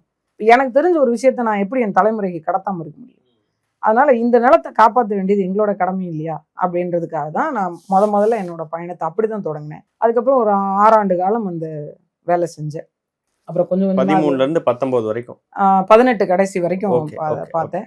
அதுக்கு இடையில என்னன்னா இந்த அனல் மின் நிலையத்தினால வர அழிவுகள், அதை பத்தின விழிப்புணர்வுகள், பெண்களுக்கு அந்த ஊராட்சி அரசாங்கத்தை நிலைப்படுத்துகின்ற ஒரு விஷயம், சைல்ட் ரைட்ஸு, இந்த மாதிரி கஸ்டோடியல் ஜஸ்டிஸ், இந்த மாதிரி பல்வேறு நிலைகளில் எங்கள் அலுவலகத்தில் வேலை நடக்கும். அதில் கோஸ்டல் ப்ரொடெக்ஷன்ஸு, அதில் லாபி பண்ணுறது, வழக்குரைக்கிறது, இந்த ஒரு அனல் மின் நிலையத்துக்கு எதிரான ஆவணங்களை எல்லாம் திரட்டுறது, அது மேலே வழக்கு போடுறது, இந்த மாதிரியான வேலைகள் முழுசாக இந்த 5 ஆண்டு 6 ஆண்டு காலத்தில் அந்த வேலைகள் செய்ய ஆரம்பித்தேன். அது ஒரு மனநிறைவான வேலை. நான் என் நிலத்தை காப்பாற்றுவதற்கு அந்த நிறுவனத்தை பயன்படுத்தி கொள்வதற்கான ஒரு சூழலாக தான். அதுக்கு ஒரு ஊதியமும் கிடைச்சது. ஆமா ஆமா, எனக்கு வந்து ரொம்ப கண்ணியமான ஒரு வேலை, ப்ராஜெக்ட் மேனேஜரா இருந்தேன். ஒரு நிறைவான சம்பளம். அது இல்லாம வந்து எங்களுக்கு போயிட்டு வரதுக்கு வாகனம், இங்கே கண்ணு கிட்ட தூரத்துல தான் அலுவலகம், ஒரு 2-2.5 கிலோமீட்டர்ல அலுவலகம். இங்க இருந்து ஆஃபீஸ் போறதுக்கு என்கிட்ட ஒரு 2 சக்கர வாகனம். அது மாதிரி ஒரு ஞாயிற்றுக்கிழமையானா குழந்தைங்களை போய் பார்த்துட்டு கூட்டிட்டு நான் என் கணவர் எங்கேயாவது வெளியில போயிடுவோம். அன்னைக்கு சமைக்க மாட்டோம். ஒரு வாழ்க்கை. ஆமா, அப்படிதான் போயிட்டு இருந்தது. ரொம்ப ஒரு நிறைவான ஒரு லைஃபா தான் இருந்தது. எனக்கு அந்த டைம்ல 2018க்கு பிறகு எனக்கு பெருசா கடன் கிடையாது. சம்பாதிக்குவோம், அவங்க கடலுக்கு போவாங்க, ஒரு வாரம் இருந்துட்டு வருவாங்க. என் பாப்பா பிறந்து ஒரு 2 கணவர் ஃபுல்லா மீன்பிடி தான். அவங்க இலங்கை கடற்படையில கைது செய்யப்பட்டு கொஞ்சம் பிரச்சனை ஆயிடுச்சு உடம்புல. அதுக்கு பிறகு என் பாப்பா பிறந்த பிறகு 2 வயசு வரைக்கும் நான் தூக்கிட்டு தான் வேலைக்கு போனேன். நிறைய பேர் என்ன அப்படின்னா, காளியம்மாளுக்கு வந்து திடீர்னு ஒரு புகழ் வெளிச்சம் வந்துருச்சு, உடனே வந்து புலப்பட்டுட்டாங்க, அவங்களுக்கு உழைப்புனா என்னன்னு தெரியல அப்படின்லாம் சொல்லி நான் பாக்குறேன். என்னை நிறைய பேரோட கம்பேர் பண்றாங்க. இவங்கள மாதிரி அவங்க கிடையாது, இவங்களோட இந்த உருவம் தான் அவங்க, அவங்களோட அந்த உருவம் தான் இவங்க, அவங்க ஒன்றும் பெரிய அப்பா டக்கர்ல, இந்த வார்த்தை எல்லாமே பேசியிருக்காங்க. எனக்கு என்ன வருத்தம்னா, சில பேர் என் கூட இருந்தவங்களுமே உங்களை பத்தி எல்லாம் தெரிஞ்சவங்க, எல்லாம் தெரிஞ்சவங்க, உழைப்பு என்ன நான் பார்த்துருப்பாங்கல்ல. ரொம்ப என்னை பத்தி டெப்தா தெரியலனால என்னை கவனிச்சு பார்த்தா வணக்கம் ஹாய் சொல்ற மாதிரி இருக்கவங்க கூட விமர்சனம் பண்றன்ற பேர்ல அப்படிலாம் சொல்லியிருக்காங்க. எனக்கு தெரிஞ்சு நான் ஒரு நான் கருவுற்று இருந்தேன் 2015க்கு முன்னாடி, 14ன்னு நினைக்கிறேன். 2013 தொடங்குற வேலை, ஒரு வருடத்துல நான் அந்த நிறுவனத்தில் வேலை செய்யும் போதே கருவுறேன். எனக்கு வந்து இந்த வாந்தி மயக்கம் அதிகமாக இருக்கும். ஆனாலும் நான் வந்து அதிகப்படியாக விடுப்பே எடுத்ததில்லை. அந்த நிலையிலையும் போராட்ட காலத்தில் நான் போய் நிற்பேன். வாந்தி எடுத்துட்டு வந்துலாம் நின்று பேசியிருக்கேன். ரொம்ப டயர்டாயிடுவேன், நைட்டு ட்ரிப்ஸ் ஏறும், காலையில் போய் போராட்ட காலத்தில் நின்றுருக்கிறேன். மக்களை ஒன்று திரட்டி அவங்களுக்கான அவேர்னஸ் 3வது மாநில மாநாடு நடத்தும் போது ரொம்ப உடம்பு முடியல, எனக்கு இந்த மாடிப்படி ஏறி இறங்க முடியல. அந்த சூழ்நிலையிலேயே அந்த மாநாட்டை எப்படியாவது நடத்தி முடிச்சிடணும். அதே மாதிரி 4வது மாநில மாநாடு சென்னையில் நடத்தணும். மீனவ பெண் தொழிலாளர் சங்கம்னு ஒரு அவங்க ஒரு கூட்டமைப்பா வச்சிருந்தாங்க. 10 வருஷ காலமா அது கூட்டமைப்பா இருக்கு. நான் 2013 போய் ஜாயின் பண்ணி ஒரு 6 மாச காலம் வேலை செஞ்சுதான் அதை ஒரு யூனியனா மாத்துறேன். பதிவு செய்யப்பட்ட ஒரு தொழிலாளருடைய சங்கமா மாத்துறோம். அதுக்கு பிறகு அதோட மாநில மாநாடுகள் நடத்தி ஒரு பெரிய அளவுல பெண்களை வர வச்சு அமைச்சர் பெருமக்கள் அந்த மாதிரி அவங்களெல்லாம் வர வச்சு நேருக்கு நேர் இன்ட்ராக்ட் பண்ணி கேள்வி கேட்க வச்சு அவங்களோட பிரச்சனைகளை தீர்வு பண்றதுக்கான ஒரு பெரிய மாநாடு நடத்தி முடிச்சேன். அந்த மாதிரி காலகட்டத்திலேருந்து தொடங்கி வெள்ள புயல் காலகட்டத்தில் நம்ம பேரிடர் நிவாரணங்கள் வழங்குறதுலேருந்து தொடங்கி இன்னும் சொல்ல போனா 2-3 முறை என் உயிருக்கு அச்சுறுத்தல் அந்த போதிலும் அந்த இப்படி பேசுனதுனால ஆவணங்கள் தயார் பண்றோம்ல, உயிருக்கு அச்சுறுத்தல். ஆமா, நீங்க நேரடியாவே எனக்கு கொலை மிரட்டெல்லாம் வந்திருக்கு. நேரடியாவே உங்க காரை வந்து நாங்க லாரி வச்சு அடிச்சு தூக்கிடுவோம்லாம் சொல்லியிருக்காங்க. நான் அந்த பவர் பிளான்ட் மேல என் மேல அவங்க எனக்கு போடப்பட்ட வழக்கு, நான் அந்த பவர் பிளான்ட்டை டயரை உருட்டி கொளுத்தி விட்டு வெடிக்க வைக்க பார்த்தேன்னு தான் என் மேல வழக்கே பதிவு செஞ்சாங்க. இப்படி மக்கள் பிரச்சனைக்காக இருந்தவங்க இன்னொரு தளத்துக்கு போறதுங்கிறது அது எப்படி நடந்தது? இல்ல, எனக்கு இது எல்லாத்துக்குமே காரணம் அரசியல் அதிகாரம்னு தெரியும். இந்த எல்லா பிரச்சனைகளுக்குமான ஒரே தீர்வு அரசியல் அதிகாரம்னு எனக்கு தெரியும். ஆனா அது அந்த டைம்ல நான் அதை பெருசா யோசிக்கல. நம்ம வந்து ஒரு அரசியலுக்கு போகணும், அதிகாரம் பெறணும். ஆனா இந்த பிரச்சனைகளுக்கெல்லாம் தீர்வு அரசியல் அதிகாரம் தான். அரசியல்ல இருக்கிறவங்க நினைச்சா சரி பண்ண முடியும். ஏன்னா நான் அரசை நோக்கி தான் எல்லா கேள்வியும் வச்சிருக்கேன். 5 ஆண்டு காலம் பாத்தீங்கன்னா அதை நோக்கி தான் வச்சிருக்கோம். இந்த ஒரு சூழல்ல நம்ம வந்து ஒரு அரசியல் கட்சியை தேர்வு பண்ணணும், அதுல போய் நம்ம இருக்கணும் அப்படின்னு இல்லவே இல்லை. நான் இன்னும் சொல்ல போனா 2010 எனக்கு ஒரு அரசியல் கட்சி வாய்ப்பு கொடுத்திருந்தது இல்ல. அதை நான் சரியா பயன்படுத்தி இருந்தேன்னா நான் இன்னைக்கு வந்து வேற ஒரு பொசிஷன்ல இருந்திருப்பேன். தமிழ்நாட்டை ஆண்ட கட்சிகள் நான் வந்து அந்த மாதிரி நான் அந்த வாய்ப்பை வந்து நான் பெருசா எனக்கு இன்னும் சொல்ல போனால் கொடுத்த பொறுப்பும் நீங்க இந்த கீழ்மட்ட கிளை பொறுப்பு, அப்புறம் ஒன்றியம், அப்புறம் நகரம், அப்படி வரும் இல்லையா, அந்த மாதிரி இல்லை. எனக்கு டைரக்டாவே மாவட்ட பொறுப்பே வந்து மாவட்ட பொறுப்புல இருந்தும் கூட அந்த வாய்ப்பு வந்து எல்லாரும் வந்து வேற மாதிரி பயன்படுத்தி அது மேல் நோக்கி அதை அரசியலாக்கி போயிருந்திருக்கலாம். ஆனா எனக்கு வந்து அந்த நேரம் முழுமையா அதுல என்னால பயன்படுத்த முடியல. அதுக்கு பிறகு நான் இந்த வயதுமே தேர்ந்தெடுத்தேன்னா நான் கஜா புயல் இந்த மாதிரி ஹெல்ப் பண்ணிட்டு வந்துட்ட பிறகு இதெல்லாம் தெரிந்து கடலோர மக்களுடைய பிரச்சனை குறித்து பேசுறதுக்கான ஒரு ஆள் வேணும் அப்படின்னு. ஏன்னா விவசாயிகள் பாதிக்கப்பட்டிருக்காங்க, அதை சொல்றதுக்கு அங்கே நிறைய பேர் இருக்காங்க. கடலோர மக்கள் பாதிக்கப்பட்டிருக்காங்க, அதை சொல்ல அங்கே யாருமே இல்லை. அப்போ அந்த மேடையில பேசுவதற்கு யாராவது ஒரு ஆள், சரியான ஆள் வேணும், டேட்டாவோட பேசுறதுக்கு ஆள் வேணும் அப்படின்னு அவங்க தேடும்போது ஒரு திமுககாரர் தான் என்னை அடையாளப்படுத்திட்டு இருக்காரு இங்க லோக்கல்ல, கோஸ்ட்ல. அதாவது எந்த நாம் தமிழர் கட்சி மேடை இல்ல, அது சாதாரண ஒரு மேடை இல்ல, நாம் தமிழர் கட்சி மேடை. நாம் தமிழர் கட்சி இங்க கஜா புயல்ல பாதிக்கப்பட்டவங்களுக்கான நிவாரணத்தை வழங்குங்கன்னு ஒரு பெரிய கூட்டத்தை இங்க ஏற்பாடு பண்றாங்க. அந்த கூட்டத்துல பேசுவதற்கு உங்களை ரெஃபர் பண்ணது ஒரு திமுக. இவங்க என்னோட அதாவது யார் இந்த மாதிரி பேசுவாங்கன்னு சொல்லும்போது ஒருத்தர் என்னோட பேரை சஜஸ்ட் பண்றாரு. அவங்கதான் வந்து பேசிட்டு இருக்காங்க அப்படின்னு சொல்லிட்டு. அப்ப நான் இந்த பகுதி முழுக்க நான் பரப்புரை செய்து கொண்டிருக்கேன். கடலோர மக்கள் மத்தியில ஒரு 80 விழுக்காடு பேருக்கு எனக்கு நல்லா தெரியும். எங்க பழவேற்காடுல இருந்து இங்க வரைக்கும் நல்லா தெரியும். 900 கிராமத்துக்கு போயிருக்கீங்க. ஆமா, தெரியும். அந்த தருணத்துல என் பேரை வந்து சொல்றாங்க. அப்ப வந்து அவங்கள்ட்ட என்னோட எண் இல்ல. உடனே வந்து யாரை பிடிச்சா கிடைக்கும் அப்படின்னு சொல்லும்போது இங்க இருக்கக்கூடிய ஒரு திமுக பிரமுகர்கிட்ட கேட்குறாங்க. அவரு அந்த ஊருடைய ஊராட்சி மன்றத்தில் கேட்கும்போது, அம்மா என்னோட உறவினர் தான் அவங்க, நான் எண் தரேன் அப்படின்னு சொல்லிட்டு அவரு தான் நம்பர் கொடுத்துட்டு எனக்கு அழைச்சு சொன்னார். கூப்பிடுவாங்க, ஆமா இந்த மாதிரி நாம் தமிழர் கட்சியில இருந்து கூப்பிடுறாங்க அப்படின்னு. நான் சொன்னேன், அப்பா நான் தான் அரசியல் மேடையில பேசுறது இல்லைன்னு உங்களுக்கு தெரியுமாப்பா அப்படின்னு நான் அவங்கள்ட்ட சொல்றேன். அவரு உடனே சொன்னாரு, இல்லம்மா நீங்க வந்து மக்களோட, அதாவது கடலோர மக்கள் பாதிக்கப்பட்டிருக்காங்க, அவங்களோட பிரச்சனைகள் என்ன அப்படின்றத மட்டும் எனக்கு சொல்லுங்க அப்படின்னு சொல்லிட்டாங்க. இதுக்கு இடையில 2 கிராமத்து மக்கள் வந்து எங்களுக்கு இவ்வளவு பாதிப்பாயிருக்கு, இதை தான் அறிவிச்சிருக்கிறாங்க, இது எப்படி பத்தும் அப்படிங்கிறத நீங்க தான் பேசணும்னு என்கிட்ட வந்து டேட்டாவா 2 நாளைக்கு முன்னாடி தான் கொடுத்துட்டு போறாங்க. இதுக்கு முன்னாடி மக்களுக்கும் தெளிவுபடுத்துறது கேட்குறேன். அந்த நீங்களும் எல்லாம் 1 கோடிக்கெல்லாம் நீங்க போயிட்டு வந்து அந்த காசெல்லாம் கஜா புயலுக்கு செலவு பண்ணது அந்த நேரம்லாம் இதானா? இல்ல, நான் வந்து 2016, 17 நினைக்கிறேன் அந்த டைம்ல விளையாண்டுட்டு வந்தேன். எனக்கு பணம் வந்து சேரவே ஒரு 6 மாசத்துக்கிட்ட எடுத்துக்கிச்சு. நான் என்னன்னா, சரி இது வராது போல, 25 லட்ச ரூபாய் ஜெயிச்சிங்க. ஆமா, விளையாண்டுட்டு வந்துட்டோம், அது அவ்வளவுதான் போல அப்படின்னு நினைச்சேன். அவங்க ஒரு 6 மாசம் கழிச்சு அவங்க பணம் போட்டுட்டதை கூட எனக்கு சொல்லல. அவங்க ஒரு 30% டாக்ஸ், 31% டாக்ஸ், அது போக மீதமுள்ள தொகை ஒரு 17 லட்சம் ரூபான்னு நினைக்கிறேன், அது வந்து அக்கௌண்ட்ல போட்டிருக்காங்க. எனக்கு சுத்தமா தெரியாது. என்கிட்ட கொடுத்தது ஒரு டம்மி செக். இந்த சும்மா அது ஒரு போட்டோக்காக கொடுக்கிறது. அதுதான் கொடுத்தாங்க. எனக்கு அது தவிர ஒரு லெட்டர் கொடுத்தாங்க. இதை தவிர என்கிட்ட வேற எந்த ஆதாரமும் இல்லை. ஆனா என் கூட விளையாடினவங்க எல்லாம் எனக்கு அழைப்படுத்தி சொன்னாங்க, எனக்கு காசு வந்துருச்சு, உங்களுக்கு வந்துருச்சா? எனக்கு வரவே இல்லைங்க. நான் எங்க மாமா கூட சொன்னாங்க, இது பெருந்தொகையா இருக்கு, அதனால கூட போடாம விட்டுறலாம், இல்ல நாள் கழிச்சு கூட போடலாம். நான் அதை பெருசா எடுத்துக்கல. அந்த அமௌண்ட் ஜெயிச்சது நீங்க தான் நினைக்கிறேன் எனக்கு தெரிஞ்சு. ஆமா, அந்த வேற யாரும் இல்ல, அந்த சீசன்ல யாரும் எடுக்கல. அப்புறம் நான் வந்த பிறகு ஒரு நாள் உண்மையா சொல்லணும்னா தினேஷ், வீட்டுல வந்து ரொம்ப செலவுக்கே காசு இல்லை, பிள்ளைக்கு உடம்பு சரியில்லை, மருந்து வாங்க போகணும் அப்படின்னு சொல்லிட்டு போய் பார்த்தேன். ஏடிஎம்ல போய் பணம் எடுப்போம் அப்படின்ட்டு. நான் எப்பவுமே ஒரு ஏடிஎம்ல ஒரு 3000 4000 மினிமம் பேலன்ஸ் வச்சுக்குவேன், இன்கேஸ் எனி எமர்ஜென்சி சுச்சுவேஷன்ட்டு.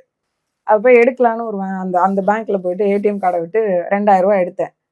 பேலன்ஸ் காமிச்சது டிஸ்பிளேல 17,00,000 அப்படின்ட்டு. பயங்கர ஷாக் உண்மையில. அப்புறம் எங்க காசு வந்திருக்குங்க அப்படின்னு அந்த ஸ்லிப் எடுத்து இவங்கள்ட்ட காமிச்சேன்.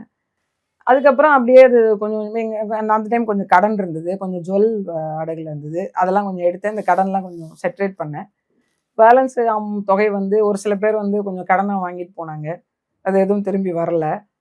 அதுக்கப்புறம் மிச்சம் இருந்ததெல்லாம் அப்படி கொஞ்சம் கொஞ்சமா கஜா புயல், அதுக்கு முன்னாடி சிச்சுவேஷன் அப்படியே கொஞ்சம் கொஞ்சமா கோவிட் டைம் அப்படி போச்சு, நிறைய போயிடுச்சு. இப்ப நாம் தமிழர் மேடைக்கு வாங்க. இப்ப அந்த மேடையில வந்து பேச வரும்போது அதான் இவங்க சொன்னோன்னா அவர் அந்த திமுக கார்ட்ட நான் சொன்னேன், அப்ப அரசியல் மேடையில் வேண்டாப்பா அப்படின்ட்டு. அப்ப எனக்கு வந்து சீமான் அண்ணா ரொம்ப அதுக்கு முன்னாடியே பிடிக்கும், அவரோட பேச்செல்லாம் நான் நிறைய கேட்பேன். குறிப்பா அந்த தம்பி படம் ஒரு காரணம், அதுல வர அந்த டயலாக்ஸ் மிக முக்கியமா அந்த மாதிரி ஒரு நபரா இருக்கணும், தம்பியில வர்ற அந்த கேரக்டர் மாதிரி இருக்கணும்னு ஒரு மனசுக்குள்ள எல்லாருக்கும் தோணும்ல, இவரை மாதிரி நாம இருக்கணும், அந்த மாதிரி எனக்கு அது பிடிக்கும். அதனால அவர் பேசுறது எல்லாம் நான் ரொம்ப கவனிப்பேன். குறிப்பா ஈழ மக்களுக்காக பேசுறதெல்லாம் ரொம்ப கவனிச்சுட்டு இருந்தேன். அதனால நிறைய நேரம் நான் அந்த மாயாண்டி குடும்பத்தார் படத்தை மட்டும் ஒரு 100 முறைக்கு மேல பார்த்திருப்பேன். எனக்கு அது ரொம்ப பிடிக்கும். அங்க கிச்சன்ல சமைச்சிட்டு இருப்பேன், இங்க அந்த இது சீன் ஓடி செலவு மாத்திடுவாரு, ஐயோ ஓடி வந்துருவாளேன்ட்டு. அந்த மாதிரி பார்த்திருக்கேன் நிறையா. அதனால அவங்க வர்றாங்க, சீமானனும் அங்க வர்றாங்க அப்படின்னு சொன்னாங்க. கடலோர மக்கள் குறித்து பேசுறதுக்கு யாரும் இல்லைன்னு சொல்றாங்கம்மா, நீ பேசி பாரு, உனக்கு ஓகேன்னா நீ போ, இல்லைன்னா வேண்டான்ட்டாங்க. நான் வந்து சரி வர சொல்லுங்கன்னு சொல்லிட்டேன். அப்புறமா இங்கே உள்ள மாவட்ட செயலாளர் தொடர்பு கொண்டு பேசி வீட்டுக்கு வந்தார். வந்துட்டு இது குறித்து பேசணும்னு சொன்னாங்க. அப்புறம் சரின்னு ஒத்துக்கிட்டேன். பட் அன்னைக்கு காலையில் எனக்கு போக முடியாத ஒரு நெருக்கடி சூழ்நிலை ஆயிடுச்சு. அப்போ நான் அழைச்சி சொல்கிறேன், ஆனால் ரொம்ப மேடைக்கு போக முடியாத சூழ்நிலை. ஏன்னா காலையிலிருந்து மாலை வரைக்கும் நடக்குது கூட்டம், உண்ணாவிரதம் அப்படி நடந்தது. நான் காலையிலையும் சாப்பிடலை, அவர் வந்து மேடை விட்டு இறங்கலை. காலையில உட்கார்ந்தாரு இல்லைங்களா, வந்த உடனே அறிமுகப்படுத்தி வச்சாங்க, பேசினேன், வந்து உட்கார்ந்தாருல, அதுல இருந்து கூட்டம் முடிகிற வரைக்கும் உட்கார்ந்தே இருக்காரு, சாப்பிடவே போகல. அப்புறம் அவர் சாப்பிடாம உட்காந்துருக்க, நம்ம மட்டும் எப்படி சாப்பிட்றதுன்னு நாங்களும் இறங்கவே இல்லை, உட்கார்ந்தே இருந்தோம். காலையில இருந்து மாலை வரைக்கும் அந்த உண்ணாவிரதம் நடந்தது. அந்த கூட்டத்தில் நான் பேசி முடிச்ச உடனே எனக்கு கையை காமிச்சார், இப்படி கையை காமிச்சார், நல்லா பேசுறீங்கம்மா அப்படின்னு சொன்னார். அவ்வளவுதான் முதல் சந்திப்பு. பேசி முடிச்சதுக்கு பிறகு வந்து உங்க மேல வழக்கு இருக்குல்லம்மா அப்படின்னு, ராமன் அப்படின்னு சொன்னா, நான் பாத்துக்கிறேம்மா, நாங்க பாத்துக்கிறோம், நீங்க ஒன்றும் கவலைப்படாதீங்கன்னாரு. அதுவும் நம்பிக்கையான வார்த்தை சொல்றாங்கன்ட்டு, அவ்வளவுதான். அது ரொம்ப அதுக்குள்ள நானும் நீங்களும் அதுக்கு மேல கட்சியில இணையலுங்கிற எண்ணம் அப்ப எதுவுமே இல்ல. வீட்டுக்கு வந்துட்டேன். வந்த பிறகு அவங்க எனக்கு ஒரு புத்தகம் கொடுத்தாங்க, அந்த தேர்தல் வாக்குறுதி இல்ல, அதுக்கு முன்னாடி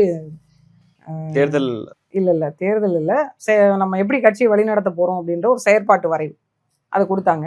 அதுல நான் வழக்கம் போல எடுத்து பார்ப்போம், பார்த்தோம், மீனவர் நலன் அப்படின்னு ஒரு பேஜுக்கு எழுதி இருந்தது. அதுல உள்ள போய் பார்க்கும்போது பாத்தீங்கன்னா, எங்களுக்கு நீண்ட கால தேவைன்னு சிலது இருக்கு, இப்போ உடனே பண்ற குறுகிய கால தேவைன்னு ஒண்ணு இருக்கு, அது எதுவுமே அதுல இல்லை. அப்ப நான் என்ன பண்ணேன், உடனே அந்த தலைமை நிலையத்துக்கு யாரை தொடர்பு கொள்றது அப்படின்னு கேட்டேன். அவர் சொன்னாரு, ஆமா கேட்டேன். அவர் சொன்னாரு, உங்களுக்கு என்ன சொல்லணுமான்னு கேட்டார். இல்ல எங்களுக்கு இவ்வளவு பிரச்சனை இருக்கு, நீங்க இதை மட்டும் எழுதிருக்கீங்க அப்படின்னு. நீங்க எழுதி கொடுங்கம்மா, நான் உடனே தலைமைக்கு அனுப்புறேன்னா நான் எழுதி கொடுத்தேன். அதை அவங்க பார்த்தாங்க. பார்த்துட்டு சரிங்க, இது எல்லாமே சரியா தான் இருக்கு, நாங்க இதை கண்டிப்பா சேர்த்துக்கிறோம், அண்ணன்ட்டையும் காமிக்கிறோம்னு சொன்னாங்க. சரி ஓகே அவ்வளவுதான் அப்படின்னு சொல்லிட்டு வச்சுட்டேன். அப்புறம் ஒரு வாரம் கழிச்சு சாகுல் ஹமீது ஐயா எனக்கு அழைப்புக்கு வந்தாங்க. வந்துட்டு மாதிரி மருமகன் உங்கள்கிட்ட பேசணும்னு சொல்றாரு அப்படின்னாரு. நான் உங்க மருமகன் எதுக்கு ஏன்டா பேசணும் அப்படிதான் எனக்கு தோணுச்சு. ஆமா, தெரியாது எனக்கு. நான் ஐயா எதுக்கு ஐயா உங்க மருமகன் அப்படின்னு, மருமகன் பேசணுமா சீமான் பேசணுமான்னு அவர் சொன்னார்.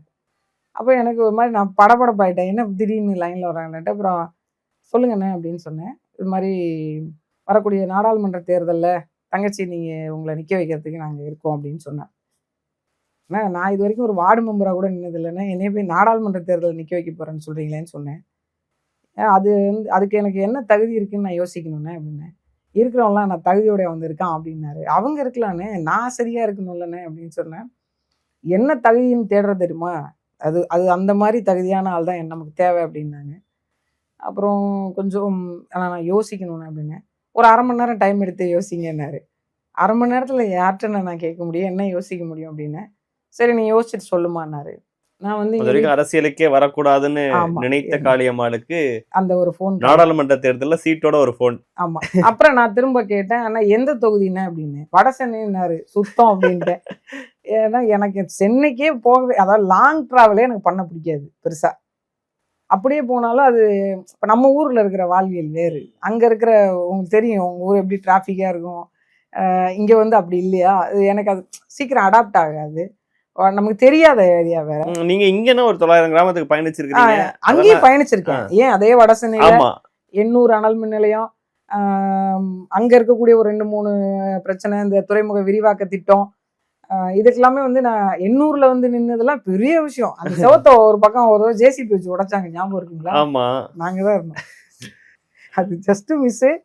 அது எங்க மீது பெரிய அளவுல பிரச்சனை வர மாதிரி இருந்துச்சு. Okay okay. எங்களுக்கு வந்து தமிழ்நாடு முழுக்க கோஸ்ட்ல இருக்கிற எல்லா அந்தந்த மாவட்டத்துல செயல்படுகிற என்ஜிஓவோடு நாங்க டைப்ல இருப்போம். எங்க கடலோர செயல்பாட்டு கூட்டமைப்புன்னு ஒரு அமைப்பு, அது எல்லா மாவட்டத்திலயும் லிங்க் இருக்கும். அவங்க மூலமா தான் உள்ளூர் அளவுல நாங்க இறங்குவோம். அப்படி நான் வந்து 2 கருத்து கேட்பு கூட்டத்துக்கு சென்னைக்கு வந்திருக்கேன்.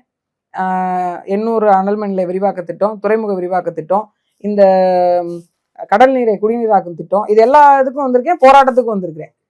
அந்த சவர் இடிக்கிறப்போ, ஜேசிபி வச்சு இடிக்கிறப்போ அந்த ஸ்பாட்ல நான் இருந்தேன் முதல் கட்ட இடிக்கும் போது. அப்ப பெரும் பிரச்சனை நடந்துச்சு. அந்த பிரச்சனையிலையும் நான் இருந்தேன். இது வந்து 2013 நினைக்கிறேன், 13 or 14 அந்த டைம்ல. எனக்கு வடசென்னைன்னு சொல்றாங்க. பட் அந்த ஊர்ல எனக்கு ஒரு சில பகுதிகள் தெரியும். நான் வந்து இந்த கருத்து கேட்பு கூட்டத்துக்கு போனப்போ 18 கிராமத்தை நான் எங்களோட இணைந்த ஒரு அமைப்பு இருக்காங்க, அவங்களும் சேர்ந்துதான் அந்த 18 கிராம மக்களையும் வர வச்சிருந்தோம். இவங்க எங்க நடத்தினா, ஒரு காட்டுக்குள்ள ஒரு 2.5 கிலோமீட்டர் ஆள் நடமாட்டமே இல்லாத ஒரு அடர்ந்த காடு, அது உள்ள வச்சிருந்தாங்க. மக்கள் வரமாட்டாங்க. நம்ம போயிட்டு அங்க இருக்க HRF ஒரு நிறுவனம் இருக்கு, அவங்களோட சேர்ந்து மக்களுக்கு விழிப்புணர்வு ஏற்படுத்தி ஒரு 18 வேனை வர வச்சோம். வந்தோம்னா இவங்க ஒரு மாறியாட்டம், எங்க இவ்வளவு பேர் வந்திருக்காங்கன்னு. அப்பவும் நாங்க இங்க இருந்து நாகப்பட்டினம் எங்க ஸ்டாஃபோட கிளம்பி போயிட்டு, இத்தனைக்கும் பாப்பாவோட தான் போயிருந்தேன். போயிட்டு அந்த பொதுமக்கள் கருத்து கேட்பு கூட்டத்துல மிகப்பெரிய ஒரு எதிர்ப்பை தெரிவிச்சு, கலெக்டருக்கு எனக்கு அங்கேயே சண்டை வந்து அவங்க வெளியேறினாதான் அந்த கூட்டமே நடக்கும்ட்டாரு. அந்த மாதிரி வேலை செஞ்சோம். அதனால ஊர்கள் பரிச்சயம் எனக்கு. நம்ம காசிமேடு துறைமுகம்லாம் தெரியும். ஆனா நம்ம இது வரைக்கும் போய் பழகல ரொம்ப அப்படிங்கிற பயம் மட்டும் இருந்தது. அப்புறம் அவர்கிட்ட கேட்டானே, வடசென்னையில் எப்படின்னா நான் போய் நிற்க முடியும்னு. அவர் சொன்னார், இது மாதிரி வேற தொகுதியிலேருந்து வேற ஆட்கள் நிற்கலையா, அம்மையார் ஜெயலலிதா போய் பர்கூர்ல நின்று ஜெயிக்கலையா அப்படின்லாம் கேட்டாங்க. உங்களுக்கு தெரியும் அவர் கரெக்டா பாயிண்ட் எல்லாம் பேசினுவாருன்ட்டு. அப்புறம் நான் வந்து இவர்கிட்ட எங்க முழுக்க காரணம் எங்க வீட்டுக்காரு, அவருடைய மச்சான், 2 பேர் தான். அவங்க பேசி ஒரு நல்ல வாய்ப்பு, நீ எவ்வளவு நாளைக்கு கத்திட்டே இருப்ப, அந்த மக்களுக்கு நீயே செய்கிற ஒரு வாய்ப்பு இருக்குமே. நான் IAS படிக்க ஸ்டார்ட் பண்ணதும் அப்படிதான். ஒரு முதியோர் ஓய்வூதிய தொகை வாங்க வந்த ஒரு அம்மாவை வந்து விரட்டி அடிச்சதை பார்க்கவும் தான் எனக்கு வெறி வந்தது. இந்த கையெழுத்தை நம்ம போட்டா என்ன அப்படின்ட்டு. அந்த மாதிரி ஒரு சூழ்நிலை எங்க வீட்டுக்காரர் சொன்னார், IAS அதிகாரியவே கேள்வி கேட்கணும்னா அரசியல்வாதியால முடியும், நீ வந்து அதிகாரத்தை எடுத்து கேள்விதான் கேட்டுட்டு இருப்பியா, அந்த அதிகாரத்துல உட்கார மாட்டியா. இதேதான் சீமானனும் கேட்டார். ஒரு மக்களுக்கான வாய்ப்பு இல்லைன்னு பேசுறீங்க, வாய்ப்பு கொடுத்தா வரமாட்டேன்றீங்க, இப்ப இந்த பூனைக்கு யாருதான் மணி கட்டுறது அப்படின்ற மாதிரி கேட்டாரு. அது எனக்கு கன்வின்ஸ்டா இருந்தது. ஸோ அதனால தான் நான் அதுக்கு ஓகே சொன்னேன். அது ரொம்ப வேற எந்த கட்சி எதுவுமே நீங்க யோசிக்கல? ஏன்னா ஒரு நாம் தமிழர் இதுக்கு முன்னாடி வெற்றி பெறக்கூடிய இடங்கள்ல எல்லாம் அரசியலுக்கு போகணும்னு நினைச்சிருந்தா இதெல்லாம் யோசிச்சிருந்திருப்பேன். இந்த கட்சியில போனா நமக்கு இந்த இடம் கொடுப்பாங்க, இதுல போனா என்னோட வேல்யூ தெரியும், இதுல போனா எனக்கு பொறுப்பு தருவாங்க, இதுல போனா சீட் தருவாங்க, அப்படி ஒரு யோசனை. இப்படி வேலையெல்லாம் உங்களை தேடி வந்ததோ இப்படி வாய்ப்பு தேடி வந்தது, நீங்க அதனால சூஸ் பண்ணிட்டீங்க. நான் வந்து இதுலன்னா எனக்கு இதுல உரிமை சார்ந்தவங்க பேசுனாங்க, விவசாய மக்களுக்காக பேசுறாங்க, கடலோர மக்களுக்காக பேசுறாங்க, குறிப்பா ஈழத்தமிழ் மக்களுக்கான பேச்சு போச்சு, அரசாங்கத்தை எதிர்த்து நேரடியா கேள்வி வைக்கிறாங்க அப்படின்ற அதெல்லாம் தான் அந்த மேடையில நான் உள்வாங்கினேன். அப்போ நான் வந்து ஒரு கடலோர மக்களுக்கான ஒரு வாய்ப்பை சொல்றேன், அதை அப்படியே எடுத்துக்கிறாங்க. அப்ப இதெல்லாம் தான் நம்ம எனக்கு வந்து சரின்னு பட்டுச்சு. இன்னொரு கட்சியுடைய சிந்தனை கூட அந்த நேரத்துல எல்லாம் எனக்கு இல்ல. ஓகே.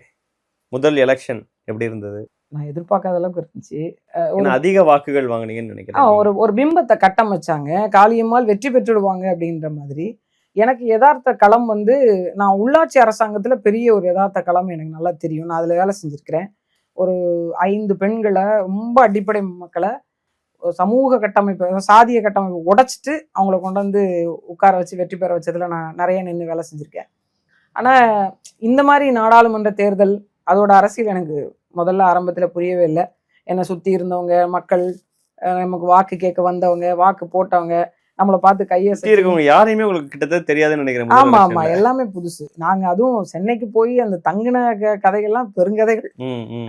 அந்த மாதிரி கொஞ்சம் அடாப்ட் பண்ணிக்க. உணவு பெரும் பிரச்சனை எனக்கு. 2வது நாள் இல்லை 3வது நாள்லாம் நான் சொல்லிட்டேன், எனக்கு மதியம் யார் வீட்டில் சமைச்சு கொடுங்க, அது நான் இரவு தண்ணி ஊற்றி வச்சுக்கிறேன், காலையில் அதை நான் பழையதாக சாப்பிட்டுக்கிறேன், எனக்கு இந்த ஃப்ரைட் ரைஸ் நூடுல்ஸ் இதெல்லாம் வேண்டாம், தயவு செஞ்சு வாங்கி தரேன். அந்த பக்கத்தில் ஒரு கடை இருக்கும், அது நம்ம கட்சி தோழமை ஒருத்தருடைய கடை, அவர்கிட்ட அவங்க நம்மள்ட்ட டோக்கன் கொடுத்துருவாங்க, நீங்கள் போய் இரவு நேரம் வாங்கிக்கலாம். அது ஒரு ஃபாஸ்ட் ஃபுட்டு கடை. ஓகே. எனக்கு வந்து இந்த ஃப்ரைட் ரைஸ் நூடுல்ஸ் இதெல்லாம் செட்டே ஆகாது. ஆனால் வேற வழி இல்லை. 2 நாளாகவும் அதை சாப்பிட்டோன்னே எனக்கு வாயெல்லாம் ஒரு மாதிரி ஆயிடுச்சு. எப்படி சொல்றதுன்னா, இங்க இருக்க முடியுமா அப்படின்னு பயம் வந்துருச்சு. அப்புறம் ஒரு சில நேரம் அவங்க டிஃபன் வாங்கிட்டு வந்து தருவாங்க.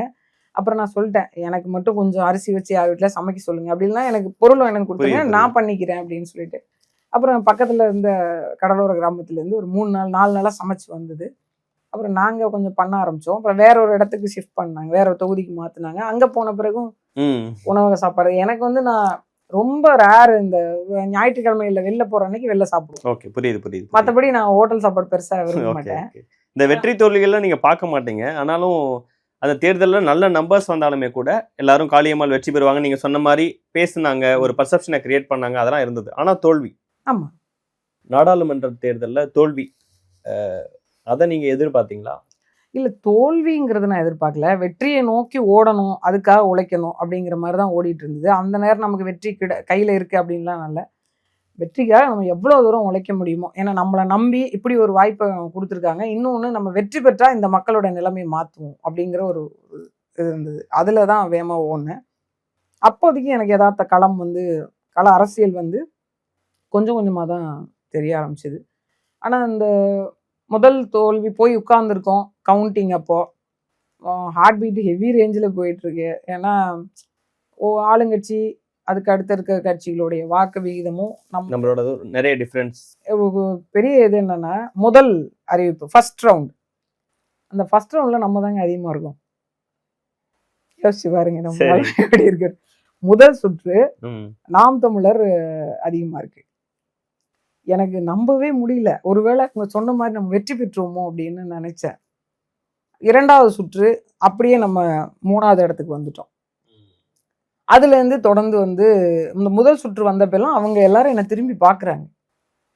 அப்புறம் 2வது சுற்று 3வது சுற்று அந்த மாதிரி போக போக பார்த்தீங்கன்னா ஓரளவுக்கு எனக்கு தெரிய வந்துருச்சு சரி அப்படின்ட்டு. வெளியில வந்து அந்த அந்த இடத்துலலாம் சண்டை நடந்து தோத்துட்டோன்னு தெரிஞ்சிருச்சு. வெளியில வர்றேன், என்னை பார்த்து திமுககார் ஒருத்தர் சிரிச்சார். நான் கம்பீரமா நடந்து வந்தேன். அவர் வந்து என்கிட்ட வெற்றி பெற்ற ஒரு கலாநிதி வீராசாமி அவர்கள் வந்து கை கொடுத்தார் எனக்கு. நான் அவருக்கு வாழ்த்துக்கள் சொல்லிட்டு வந்தேன். அவர் கூட இருந்து ஒரு சிரிச்சார். அப்போ சொன்னேன், சார் சிரிக்காதீங்க சார், நான் வாங்கின ஒவ்வொரு ஓட்டும் நேர்மையா வாங்கியிருக்கேன், காசு கொடுத்து வாங்கல அப்படின்னு சொன்னேன். அவர் போனவர் திரும்பி பார்த்தாரு என்ன. கலாநிதி வீராசாமி அவர்களா? இல்ல, கலாநிதி வீராசாமி திரும்பி பார்த்தாரு. நான் போயிட்டேன். அதோட வந்த பிறகு எனக்கு இருந்த ஒரே ஒரு இது என்னன்னா, நான் தோத்துட்டேன், மக்களை எப்படி சந்திப்பேன், சொந்தக்காரங்களை எப்படி சந்திப்பேன் அப்படிலாம் எனக்கு தோணலை. நான் வந்து உங்களுக்கு வென்று கொடுப்பேனே அப்படின்னு வாக்கு கொடுத்துட்டு வந்தேன் சீமானன்ட்ட.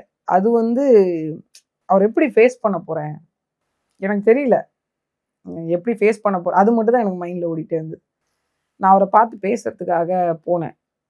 ஒரு 3-4 நாள் அவர் யாருக்குமே ரீச் பண்ணல. அப்புறமா தான் அவர் பார்க்குறேன் முடிஞ்சது. நான் ஊருக்கு கிளம்புறப்போ நான் அவரை பார்த்து பேசி போகிறேன். ஏன்டா அவர் மாதிரி இருக்கேன்னாரு. இல்லைன்னா எனக்கு ரொம்ப வருத்தமாக இருக்குது, நான் எப்படியாவது உங்களுக்கு பலமாக நின்று உங்களை வெற்றியை பண்ணி கொடுக்கணும்னு நினச்சேன். அப்போ வரைக்கும் எனக்கு பெருசாக யதார்த்த கலா அரசியல் இப்படி தான் இருக்கும் அப்படின்றதுலாம் 100% தெரியும் அப்படின்லாம் எனக்கு கிடையவே கிடையாது. ஏதோ ஒரு நம்பிக்கையில் வந்தேன். அது இந்த மாதிரி வரும் அப்படின்னு நான் நினைக்கலண்ணே அப்படின்னு சொன்னேன். விடுறா, இந்த வாக்கே நமக்கு ஒரு பெரிய வாக்கு தான். நம்ம ஏற்கனவே 4லேருந்து இப்போ 1லேருந்து இப்போ 4க்கு வந்திருக்கோம். இதுவே பெரிய வாக்கு தான், ஒன்றும் பிரச்சனை இல்லை. நமக்கு ஏர்முகம் தான், ஒன்றும் அது இல்லை.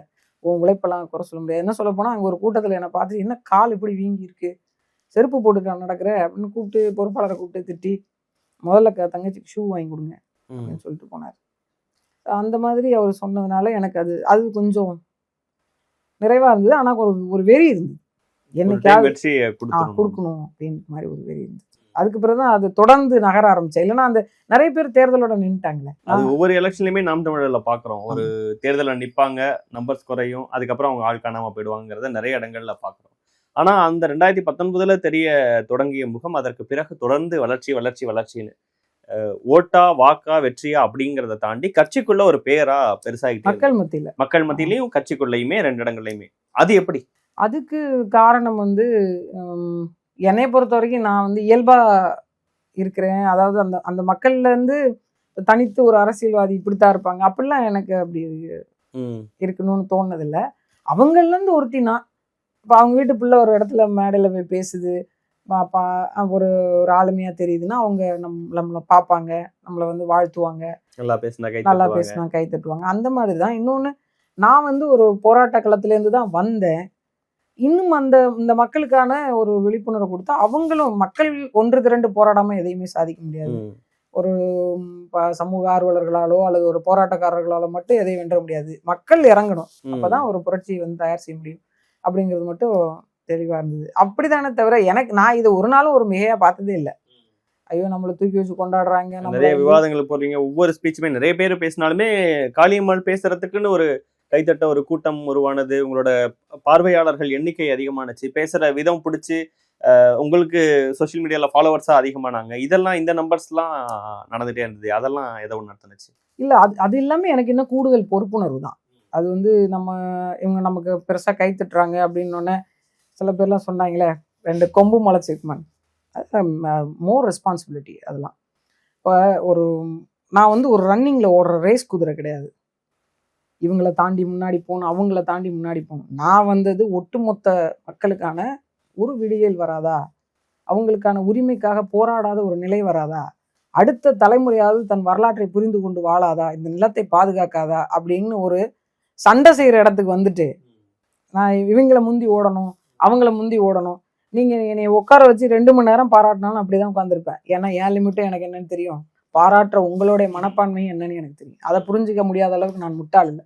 இப்படி தொடர் தோல்விகள் அடுத்தடுத்து எலெக்ஷன்ஸ்ல நீங்க நிக்கிறீங்க, நம்பர்ஸா ஆனா கம்பேரிட்டிவ்லி அதிகமாயிட்டு இருக்குன்னு ஃபீல் இருந்தாலும் தொடர் தோல்விகள் ஒரு ஃபெடப் உங்களுக்கு ஏற்படுத்தலையா, ஒரு சின்ன மனத்தளர்ச்சியா? ஆமா, இந்த பூம்புகார் தேர்தல் அப்போ எனக்கு ரொம்ப இருந்தது. 21 இல்ல? ஆமா, 21ல அந்த பூம்புகார் தொகுதிக்கு உட்பட்ட இந்த செட்டிநாடு பவர் பிளான்ட், ஒரு தனியார் பவர் பிளான்ட், அதை நிறுத்துவதற்கு நாங்கள் செஞ்ச வேலை கொஞ்சம் நஞ்சம்லாம் இல்லை.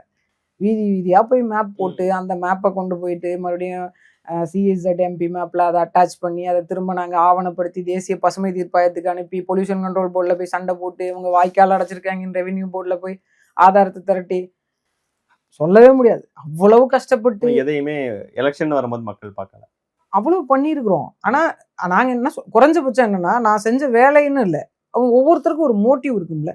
ஒரு வேட்பாளர் நிற்கிறாரு, இவர் யார், இவர் என்ன செய்வார், இது வரைக்கும் இந்த மக்களுக்காக என்ன செஞ்சிருக்காரு, இவரோட எண்ணம் என்ன, எதுக்காக அரசியலுக்கு வந்திருக்காரு, எதுக்காக இவர் நின்றுக்கிறார், அதெல்லாம் ஏன் இந்த மக்கள் தேடலை அப்படின்னு ஒரு வருத்தம் வந்து. இதில் நான் என்ன சொல்ல போனால், ஒரு வேட்பாளர் இந்த தெருவுக்குள்ள போகவே முடியாது, வண்டியில் தான் போக முடியும் அப்படின்னு ஒரு சூழ்நிலை இருந்த போதும் கூட அந்த இடத்துல நான் நடந்து போயிட்டு வந்திருக்கேன். நான் என்னோட கால்படாத தெரு இல்லைன்னு சொல்லலாம். என்ன சொல்ல போனா, தமிழ்நாட்டிலே 3வது பெரிய தொகுதி பூம்புகார் தொகுதி. நான் எங்க சுத்தினாலும் 40-50 கிலோமீட்டர் நான் அந்த ஊரோட மையப்பகுதியில தங்கியிருந்தாலும் எங்க சுத்தினாலும் ஒரு 35 கிலோமீட்டராவது போகணும் வரணும், அந்த அளவுக்கு பெரிய தொகுதி. அப்படி இருந்தும் ஒவ்வொரு மக்களையா நேர்ல போய் சந்திச்சு 100 நாள் வேலை பார்க்குற இடம், அவங்க வேலை செய்யற இடம், உட்கார்ற இடம், சமுதாய கூடம், எங்கெங்கெல்லாம் இருப்பாங்களே, ஏன் வயல்ல நாத்து நட்டுட்டு இருக்கிற இடம், அங்க வரைக்கும் போயிட்டு பேசியிருக்கேன். ஆமா நீ சொல்றதெல்லாம் சரிதாம்மா, ஏமாத்துறாங்கம்மா, ரேஷன் கடையில ஒழுங்கா சாப்பாடு அரிசியவே அள்ளிட்டு போயிருக்கேன். எல்லாத்தையும் மட்டும் ஓட்ட வேற ஒன்று இல்லை, கடைசி நேரம் கண்டுபிடிச்சிடலாம் தினேஷ். எனக்கு வடசென்னையில் ஒரு நல்ல பாடம் இருக்குது. நான் பூம்புகார் தொகுதியிலையும் அதை நான் நல்லா கற்றுக்கிட்டது என்னென்னா, ஒரு வீட்டு சுவரு 2 கதவு, அதுல ரைட் சைடு கதவுல ஒரு கட்சியோட சின்னமும் லெஃப்ட் சைடு கதவுல ஒரு கட்சியோட சின்னமும் வரைஞ்சி வச்சிருக்காங்க ஒரே வீட்டுல. என்னன்னு கேட்டா அந்த பெயிண்ட் கான்ட்ராக்டர் ஒருத்தர் தான் எடுத்திருக்காரு. சரி, அவர் தூரமா போய் எழுத முடியல, அதனால பக்கத்துல எழுதிட்டு இந்த கணக்கு காமிச்சு இதுக்கு எழுதுனா இவ்வளவு காசு, இதுக்கு எழுதுனா இவ்வளவு காசு. ஒரு வீட்டுல ஒரு கொடி பறக்குதுன்னு வச்சுக்கோங்க, கூரையே இருக்காது, தார்பாய் போட்டு மூடி இருப்பாங்க, ஆனா அதுல பெரிய கட்சி கொடி பறக்கும். நான் போய் கேட்டேன், இந்த வீட்டுல இந்த கொடி பறக்குதுமா அப்படின்னு கேட்டா, அந்த கொடி பறந்தா ஒரு நாளைக்கு 200 rupees, 200 ரூபாய் அவங்களுக்கு. நீங்க வந்து பரப்புரைக்கு போகலாம் அவசியமே இல்லை. இந்த கட்சிக்கு பரப்புரைக்கு போனா 300 ரூபாய்னா இன்னொரு கட்சி அந்த கூட்டத்துக்கு போகாதன்னு 500 ரூபாய் கொடுக்குது. அப்போ எந்த வருமானமும் இல்லாம, விவசாய கூலி வேலையும் இல்லாம, ஒரு நாளைக்கு நீ எதுவுமே செய்யாம திருவிழா கோலம் போன்று ஒரு நாளைக்கு 1000 ரூபாய் வீட்டுக்கு ஒரு நபருக்கு ஒரு வீட்டுக்கு பணம் வருது அப்படின்னா, நாங்க ஊரை சுத்தி நாங்க லோன் ஆபீசர்கிட்ட கடன் வாங்கி வச்சிருக்கோம். காலையில் ஒண்ணுமே நான் கூட்டமா கூட்டி பேசிட்டே இருப்பேன். திடீர்னு ஒரு ஆரன் சவுண்டை கண்டுபிடிச்சு வச்சிருக்காங்க. ஆரன் சவுண்ட் கேட்கும், ஓடுவாங்க. ஒரு கூட்டத்துல பிடிச்சிருந்தேன், எங்க ஓடுறீங்க அப்படின்னா, சார் வந்துட்டாரு அப்படின்னு. நான் அந்த மேடையில பேசுறதெல்லாம் ஏதோ காளியம்மாள் வந்து சிரிப்புக்காக, விளையாட்டுக்காக, பெண்களை சத்தியமா நடந்த ஒன்று. என்ன சார் வந்துட்டார், சார் சார் சார், சாருக்கு சேர் எடுத்து போடுங்க, சாருக்கு தண்ணி கொடுங்க. நாட்டினுடைய முதன்மை அமைச்சர் வந்தா கூட இந்த மாதிரிலாம் கவனிக்க மாட்டாங்க. என்னன்னு போய் பார்த்தாக்கா அன்னைக்கு லோன் எழுதுறாரு சார். ஒரு தனியார் நிறுவனத்துல வந்து லோன் எழுதுற வரைக்கும் தான் அந்த சாருக்கு அந்த மரியாதை. அடுத்த நாள் அவரு போய் அந்த வீட்டுல இருந்து கத்திட்டு இருப்பார். அப்படி கடனாளியா மாத்தி ஒரு அம்மா வந்து, எனக்கு 80,000 ரூபாடி பேசிட்டு வருவாங்க, உனக்கு 50,000, உனக்கு ஓடி விழுந்துருச்சாண்டி, இவங்க பேசிட்டு வருவாங்க. 100 நாள் வேலை பார்க்குற இடத்துல அதான் பேசுவாங்க. இப்போ ஒவ்வொரு இந்த மாதிரி தனியார் வங்கிகள்கிட்ட கடன் வாங்குறது. இப்போ இந்த கடனை கட்டணும்ல, அவங்க வந்து நீங்க செத்து சாவே விழுந்திருந்தாலும் எனக்கு காசை வச்சாகணும்னு வந்து நிற்பாங்க. அப்போ நீங்க இந்த ஒரு ஓட்டுக்கு 4,000 ரூபா 3,000 ரூபா ஒரு கட்சி கொடுக்குது, 5 ஓட்டு 15,000 ரூபா வாங்கினா நான் 4 குழுவில் கட்டுவேன், கடன் கட்டிட முடியும். நீங்க என்ன செய்வீங்க? அதுல வந்து என்னன்னா, நம்ம ஆட்கள் ரொம்ப விவரம். பால்ல சத்தியம் வாங்குறது, தலைச்சம்புள்ளைய கூப்பிட்டு சத்தியம் வாங்குறது, எலுமிச்சம்பழத்தை மந்திரிச்சு சத்தியம் வாங்குறது, இதெல்லாம் பண்ணா உங்களுடைய இழப்பு என்னங்கா? எனக்கு வந்து மக்கள் தோத்துட்டாங்க அப்படின்னு ஒரு பெரிய தவிப்பு இருந்தது. நீங்களும் பொருளாதார ரீதியா ரொம்ப கஷ்டப்பட்ட இடத்துல தான் வரீங்க. அப்ப 3 தேர்தல்களை சந்திக்கிறீங்க அப்படின்னா உங்களுக்கு ஒரு இழப்பு இருந்திருக்கும். கண்டிப்பா. நான் வட சென்னைக்கு போகும்போதே முதல் முறையா இங்கேருந்து போறோம், வெறுமனே போய் நிக்க முடியாது. நான் அந்த டைம் தான் எங்க வீட்டுல குழந்தைங்களுக்கு காதணி விழா வச்சிருந்தேன். அதுல வந்து அந்த மொய் பணம், நகை, அதை கூட நான் எண்ணி கூட பார்க்கலங்க. செலவுக்கு மட்டும் ஒரு 60,000-70,000 ரூபாய் கையில் எடுத்துட்டு, ஏன்னா சொச்சமா அது இருந்தது, எடுத்துட்டு மிச்சத்தை அப்படியே சுருட்டி எங்க சித்தி வீட்டுல கொடுத்துட்டு கிளம்பிட்டேன். சென்னை வந்துட்டேன். சரியா என்னோட கல்யாண நாள் அன்னைக்கு அங்கே வந்து இறங்கினேன். ஒரு 70,000-80,000 ரூபாய் கையில் எடுத்துட்டு வந்தேன். முதல் கட்டமான தொடங்கி கொஞ்சம் செலவு பண்ணும்போதெல்லாம் கொஞ்சம் சப்போர்ட்டிவ் பண்ணிட்டு இருந்தாங்க. இருந்தாலும் நம்ம உதவுவாங்க. கட்சியில வந்து கட்சியோட தலைமை நேரடியா கொஞ்சம் அங்கங்க இருக்கிறவங்க பண்ணாங்க. தென் அதுக்கப்புறம் கொஞ்சம் கொஞ்சமா வெளியில இருந்து கொஞ்சம் நண்பர்கள், இங்கே நம்ம கடன்லாம் நிறைய வாங்கினீங்க. அந்த டைம்ல கடன்லாம் நான் வாங்கி காசு நான் திருப்பி கொடுத்துட்டு வந்தேன். புரியல. செலவு பண்ணது போக என்னிடம் மிச்சம் இருந்த தொகையை நான் தலைமைக்கு அனுப்பி வைத்து விட்டு வந்தேன். ஆமா, ஏன்னா ரொம்ப செலவு பண்ணல. நாங்க ஒரு தொகுதிக்கும் பிரிச்சு கொடுத்தோம். அந்தந்த தொகுதியில அவங்கவுங்க வேலை செஞ்சாங்க. அவங்க தன்னுடைய காசை போட்டோம். இப்ப நம்ம கொடுக்குற காசை மட்டும் வச்சுக்கிட்டு அவங்க வேலை செய்ய முடியாது. எனக்கு ஒவ்வொருத்தர் உதவி செய்யற காசு, என் சொந்தக்காரவங்க நிறைய பேர் ஹெல்ப் பண்ணாங்க. அவங்க எல்லாம் இப்ப அதெல்லாம் வந்து எனக்கு சீர் மாதிரி. இப்ப அவங்க வந்து ஒரு 50,000 கொடுத்தாங்கன்னா, அவங்க வீட்டுல ஃபங்க்ஷன் வச்சாங்கன்னா அப்படியே திருப்பி செய்யணும். அதெல்லாம் எனக்கு கடன் தான். அதெல்லாம் கடன் தான். அந்த டைம்ல நான் கையில வச்சிருந்த கொஞ்சம் காசு, அதுக்கப்புறம் எனக்கு கொஞ்சம் காசு இடையில பத்தல, அப்புறம் நான் வீட்டுல இருந்து ஒரு 50 ரூபா போட்டு விட சொன்னேன். அந்த மாதிரி கொஞ்சம் தான் நான் வடசென்ல செலவு பண்ணது. என்னோட பர்சனல் காசு ரொம்ப கிடையாது. 21ல கொஞ்சம் நிறைய செலவாச்சு. ஏன்னா நான் வந்து ஒரு 4 மாசத்துக்கு முன்னாடியே பரப்புரை தொடங்கிட்டேன். இங்கேருந்து நாகப்பட்டினத்துல இருந்து கார் முன்னாடியே வேட்பாளராக அறிவிச்சிட்டாங்க. ஸோ இங்கேருந்து ஒரு 3-4 மாசம் முன்னாடியே பரப்புரை தொடங்கியாச்சு. அப்பெல்லாம் எந்த சப்போர்ட்டும் பெருசா கிடையாது நமக்கு. இங்கேருந்து வாகனத்துல போறது, வாகனத்துல வர்றது எல்லாமே வாடகை வண்டி தான். என்கிட்ட சொந்த வண்டியும் கிடையாது. அது எல்லாமே என்னோட சொந்த செலவு தான். அங்கே போயிட்டு சாப்பிட்றது, என் கூட 4 பேர் வந்து அவங்களுக்கு ஒரு நாளைக்கே எவ்வளோ செலவழின்னு பாருங்க. அந்த மாதிரி கொஞ்சம் இருந்ததெல்லாம் கொஞ்சம் நிறைய போட்டு அந்த டைம்ல செலவு பண்ணோம். அது மாதிரி தேர்தல் நேரமும் அப்படிதான் ஒவ்வொருத்தரும் சப்போர்ட் பண்ண ஆரம்பிச்சாங்க. என்னோட சொந்தக்காரங்க மட்டுமே ஒரு கிட்டத்தட்ட ஒரு 4 லட்ச ரூபா கிட்ட ரெடி பண்ணி கொடுத்தாங்க. இப்போ 24 தேர்தலுக்கும் அப்படிதான். அந்த மாதிரி கொஞ்சம் எல்லாரும் சேர்ந்து போட்டுதான். பொருளாதார இழப்புகள் ஓரளவுக்கு இருக்கத்தான் செஞ்சது. பொருளாதார இழப்புன்னு பெருசா சொல்ல முடியாது. ஆனா ஒவ்வொரு தேர்தலப்பையும் தேர்தலுக்கு முந்தைய செலவு இருக்கும், தேர்தலுக்கு பிந்தைய செலவு இருக்கும். வடசென்னையில போட்டியிட்ட பிறகு நான் வந்து ஆஃப்டர் தேர்தலுக்கு பிறகு வாரம் நம்ம அங்கே போகிற மாதிரி இருக்கும், நிறைய கூட்டங்களுக்கு போகிற மாதிரி இருக்கும். அப்போல்லாம் நம்ம சொந்தமாக தான் செலவு பண்ணிட்டு போகிற மாதிரி இருக்கும். இன்னொன்று இங்கே இந்த பூம்புகார் தேர்தலப்போ பார்த்தீங்கன்னா கொஞ்சம் லாஸ்ட் டைமில் கொஞ்சம் கடனார மாதிரி இருந்தது. அதெல்லாம் கொஞ்சம் போட்டு தான் சமாளித்தோம். அங்கே இருக்கக்கூடிய பொறுப்பாளர்கள் அவங்க கொஞ்சம் சமாளித்தாங்க. கட்சியில் அடுத்தடுத்த ஸ்டெப்ஸ் போகிறீங்க. ஒரு எலெக்ஷன்னா அங்கே ஏதோ ஒரு தொகுதியில் முக்கிய முகமாக வேட்பாளராக அவங்க இருப்பாங்க. தமிழ்நாடு முழுக்க பிரச்சாரம் பண்ணுற முகமாக இருப்பாங்க. கட்சியின் கொள்கைகளை கொண்டு போகிற முகமாக இருப்பாங்கன்னு அடுத்த ஸ்டெப் போகிறீங்க. இந்த இடத்துல அது ஃபால் ஆகுது. எனக்கு இப்போ வரைக்கும் அதுக்கான காரணம் தெரியல.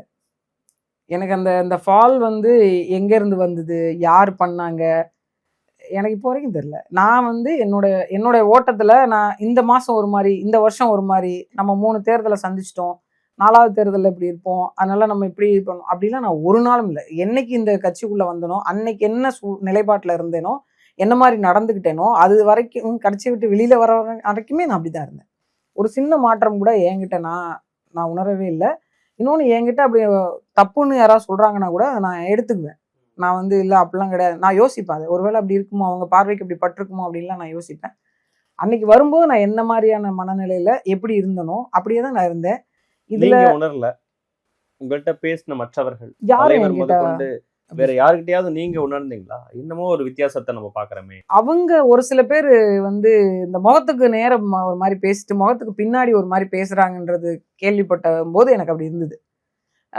என்கிட்ட பார்க்கும்போது நல்லா இருக்கீங்களா, எப்படி இருக்கீங்க, சாப்பிட்டீங்களா, ஏன் உடம்பு மெலிஞ்சிட்டே போறீங்க, இந்த சத்து சாப்பிடுங்க, இந்த உணவு சாப்பிடுங்கன்னு என்கிட்ட ரெஃபர் பண்ணுவாங்க. நான் இல்லாதப்ப வேற ஒருத்தட்ட வேற மாதிரி பேசினதா சொல்லுவாங்க. அப்ப எனக்கு அது செவிக்கு வரும்போது நான் என்கிட்ட ஒரு வழக்கம் இருக்கு, நான் சொல்றதை அப்படியே எடுத்துக்க மாட்டேன். ஒன்று அவங்க அப்படி பண்றாங்களா பண்ணியிருக்காங்களான்னு நான் தீர விசாரிப்பேன். சம்மந்தப்பட்ட நபரையே கூப்பிட்டு கேட்டுருவேன். இல்லை அப்படின்னா நான் கவனிப்பேன் அவங்க என்ன உண்மையிலே இதை பண்ணியிருக்காங்களா அப்படின்றத நான் கவனிப்பேன். எனக்கு இப்போ நீங்கள் ஒருத்தரை பற்றி ஒரு குற்றச்சாட்டை சொல்கிறீங்களா, அப்படியே எடுத்துக்கிட்டு நான் பேச மாட்டேன். அவங்க தரப்பு என்னன்னு நான் கேட்காம நான் ஒரு முடிவுக்கே வரமாட்டேன். அதனால நான் அந்த மாதிரி இவங்க பண்ணுவாங்க இல்லை பண்ணுறாங்க, பண்ணாலே எனக்கு அதை பற்றி ஒன்றும் இல்லை. நான் அவங்கள பற்றி எந்த புறணியும் பேசலை. அது ஏன் மிஸ்டேக் இல்லை. அவங்க பேசுகிறாங்கன்னா அது அவங்க மிஸ்டேக். அவங்க தான் மாறணும். நான் ஏன் மாறணும்? நான் ஏன் வேலையை பார்த்து போயிட்டு நான் யார் வேலையும் குறுக்கிட்டது கிடையாது. இந்த இடத்துல நமக்கு இங்கே போனால் இப்படி வரும். சில பேர் இருக்காங்க, இந்த இடத்துல இதை பேசினா இங்கே கைத்தட்டல் வரும், இந்த இடத்துல இதை பேசுவோம், இதை பேசினா பிரச்சனை ஆகும், பிரச்சனை ஆனால் நம்ம பிரபலமாகும். இப்படி நிறைய பேர் பண்ணதையும் நான் கவனிச்சிருக்கேன், பார்த்துருக்கேன், சொல்லியும் இருக்கேன். இல்லை, உங்களுக்கு நிறைய ஃபாலோவர்ஸ் வர்றது, உங்களுக்கு ஒரு நிறைய பிரபலத்தன்மை வர்றது, தொலைக்காட்சி விவாதங்களுக்கு கூப்பிடுறது, நீங்க ஒரு முகமா மாறுறது, அது எந்த இடத்துலயும் உங்களுக்கு டிஸ்டர்பிங் ஃபேக்டரா மாறுச்சு? இல்ல, அது வந்து எனக்கு டிஸ்டர்ப் பண்ணல. உங்களுடைய சிலருக்கு யாருக்கும் டிஸ்டர்ப் பண்ணிருக்கு. ஆனா அது நான் என்னோட பார்வையில அவங்க எப்படி என்னை பார்த்துருப்பாங்கன்னு நான் நினைச்சேன்னா, நம்ம தங்கச்சி நம்மள இருந்து ஒருத்தி அவ வளரட்டுமே, உங்க வீட்டுல உங்க பொண்ணு உங்களை தாண்டி வளருது அப்படின்னா நீங்க தடுப்பீங்களா என்ன, அப்படி அவங்க நினைச்சிருப்பாங்க. அது அவரு சொன்னாரு, நான் இல்லைன்னா மறுக்கல. நான் பக்கத்துல தான் உட்காந்து அவர் உண்மையிலே அந்த இடத்துல சொல்லுவாரு, அப்படிலாம் பேசுவாரு அப்படிங்கிறதுலாம் நான் கற்பனையும் பண்ணி பார்க்கல. நான் அவரையே மீன் பண்ணல. புரியுது. அவரை சுத்தி இருக்கிறவங்க வந்து ஒரு வேளை இப்படி என்ன நினைச்சிருக்காங்க அப்படின்னா கூட, நான் முதல்ல எனக்கு வந்து ஒரு சிலர் வந்தது, இவங்க இப்படிலாம் உங்களை நினைக்கிறாங்க போறாங்க அப்படிலாம் சொல்லும்போது கூட நான் சொன்னது என்னன்னா, அவங்கள ஒருத்தினா அவங்கள்ட்ட தான் வந்திருக்கேன், எதுனாலும் அவங்கள்ட்ட தான் நான் போய் கேட்க போறேன், எனக்கு பிரச்சனைனா கூட நான் போய் அவங்கள்ட்ட தான் சொல்ல போறேன். அவங்க எப்படிங்க என்ன அப்படி நினைப்பாங்க? அதெல்லாம் நினைக்க மாட்டாங்க, விடுங்க. அது அப்படியே நினைச்சாலும் அது அவங்க பிரச்சனைங்க, நான் என்னங்க பண்ண முடியாதுல்ல அப்படின்னு நான் நினைச்சிட்டு கடந்துட்டேன். இன்னொன்னு, ஒரு ஆடியோ வருது, ஆமா, இந்த பிரபலங்கள்லாம் வருது அப்படின்னா இன்னொன்னு, இதை நான் நோக்கியே போல. நீங்க என்னை கை தட்டுவீங்க, என்னை ஆதரிப்பீங்க, இல்லை வந்து இவங்களை வந்து ஊடகத்துல கூப்பிடுவாங்க, இதுக்கு சொல்லலாம், வேணான்னு சொல்லலாம், இதுக்குள்ளேயே நான் போல. இன்னும் சொல்ல போனா ஒரு சிலர் வந்து என்னை இந்த கூட்டத்துக்கு அழைக்க வேணாம் அப்படின்னு சொன்ன செய்தி கிட்டத்தட்ட ஒரு 1.5 வருஷமா எனக்கு தெரியும். 1.5 வருஷமா தெரியும். கூப்பிடாதீங்க, ஆமா கூப்பிடாதீங்க அப்படின்னு சிலர் சொல்றது எனக்கு 1.5 வருஷமா தெரியும். ஏன்னா இன்னைக்கு ஒரு கூட்டத்துக்கு கூப்பிடுவாங்க, ஒரு மாவட்டம் இன்னைக்கு கூப்பிடுவாங்க, என்னைக்குன்னா ஒரு வாரத்துல தேதி சொல்லுவாங்க. சரியா அந்த ஒரு வாரத்துக்கு 2 நாளைக்கு முன்னாடி அவங்க வந்து பேம்ப்ளெட் போடுவாங்க, ஃபேஸ்புக்ல போடுவாங்க, பரப்புவாங்க, இந்த மாதிரி கூட்டம் இருக்கு. அடுத்த நாள் காலையில எனக்கு அழைப்பு வரும். உங்க பேர் போட்டு தான் அந்த பேர் போட்டு அழைப்புதல் வருதா, அடுத்த நாள் காலையில எனக்கு அந்த மாவட்ட செயலாளர் அழைப்பார், அக்கா மன்னிச்சிருங்கக்கா, காவல்துறை அனுமதி கொடுக்கல, ப்ரோக்ராமே கேன்சல் பண்ணுவாங்க. இது மாதிரி நிறுத்தி வைக்கப்பட்ட நிகழ்வுகள் நிறைய. அதை நான் யார் பண்ணாங்க, நான் அந்த ஆய்வுக்கே போல. அது எனக்கு தேவையற்ற ஒன்று. அவங்கவுங்க மனசாட்சிக்கு அது இதெல்லாம் படும். நீங்க தெரியப்படுத்துறீங்களா தலைமைக்கு? இல்ல நான் அதை அண்ணன்ட்ட முதல்ல சொல்லல, ரொம்ப நாளா சொல்லல. ஒரு சில நேரம் வந்து இவரே சொன்னதாகவும் என்கிட்ட தகவல் சொன்னாங்க. நான் அப்ப வந்து கண்டிப்பா அவர் அப்படி சொல்லி வாய்ப்பு இல்லை அப்படின்னு. ஏன்னா நான் மற்ற பொதுக்கூட்டங்களுக்கு போறேன், காமன் கூட்டங்கள் இருக்கு இல்லையா, அதுக்கு நான் போறேன். அவர் என்ன பாக்குறாரு, சகஜமா பேசுறாரு. அவரு தேநீர் கொடுங்க, தங்கச்சி உட்கார் அப்பெல்லாம் பேசுறாரு. எனக்கு அந்த மாதிரி ஒரு எண்ணமே வரல அவர் மேல. இந்த மாதிரி இவங்க தான் இடையில தான் ஏதோ பண்றாங்க, ஒரு சிலர் ஏதோ பண்றாங்கன்றது மட்டும் எனக்கு தகவல் தெரிஞ்சுது.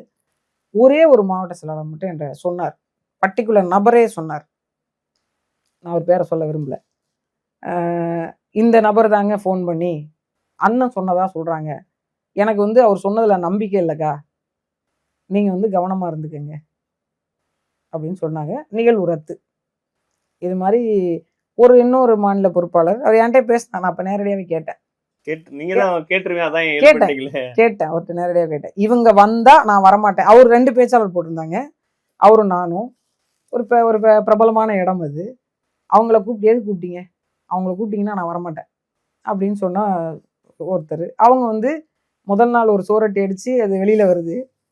எனக்கே தேதியே கேட்கல, அது என்கிட்ட தேதியே கேட்கல. நான் அதை பார்த்துட்டு தான் அவங்க அழைப்புக்கே போறேன். சரி, என்னங்க போட்டிருக்கீங்க, ஒன்றும் என்கிட்ட தேதியும் சொல்ல ஒன்றும் சொல்ல பேர் போட்டிருக்கீங்க அப்படின்னு.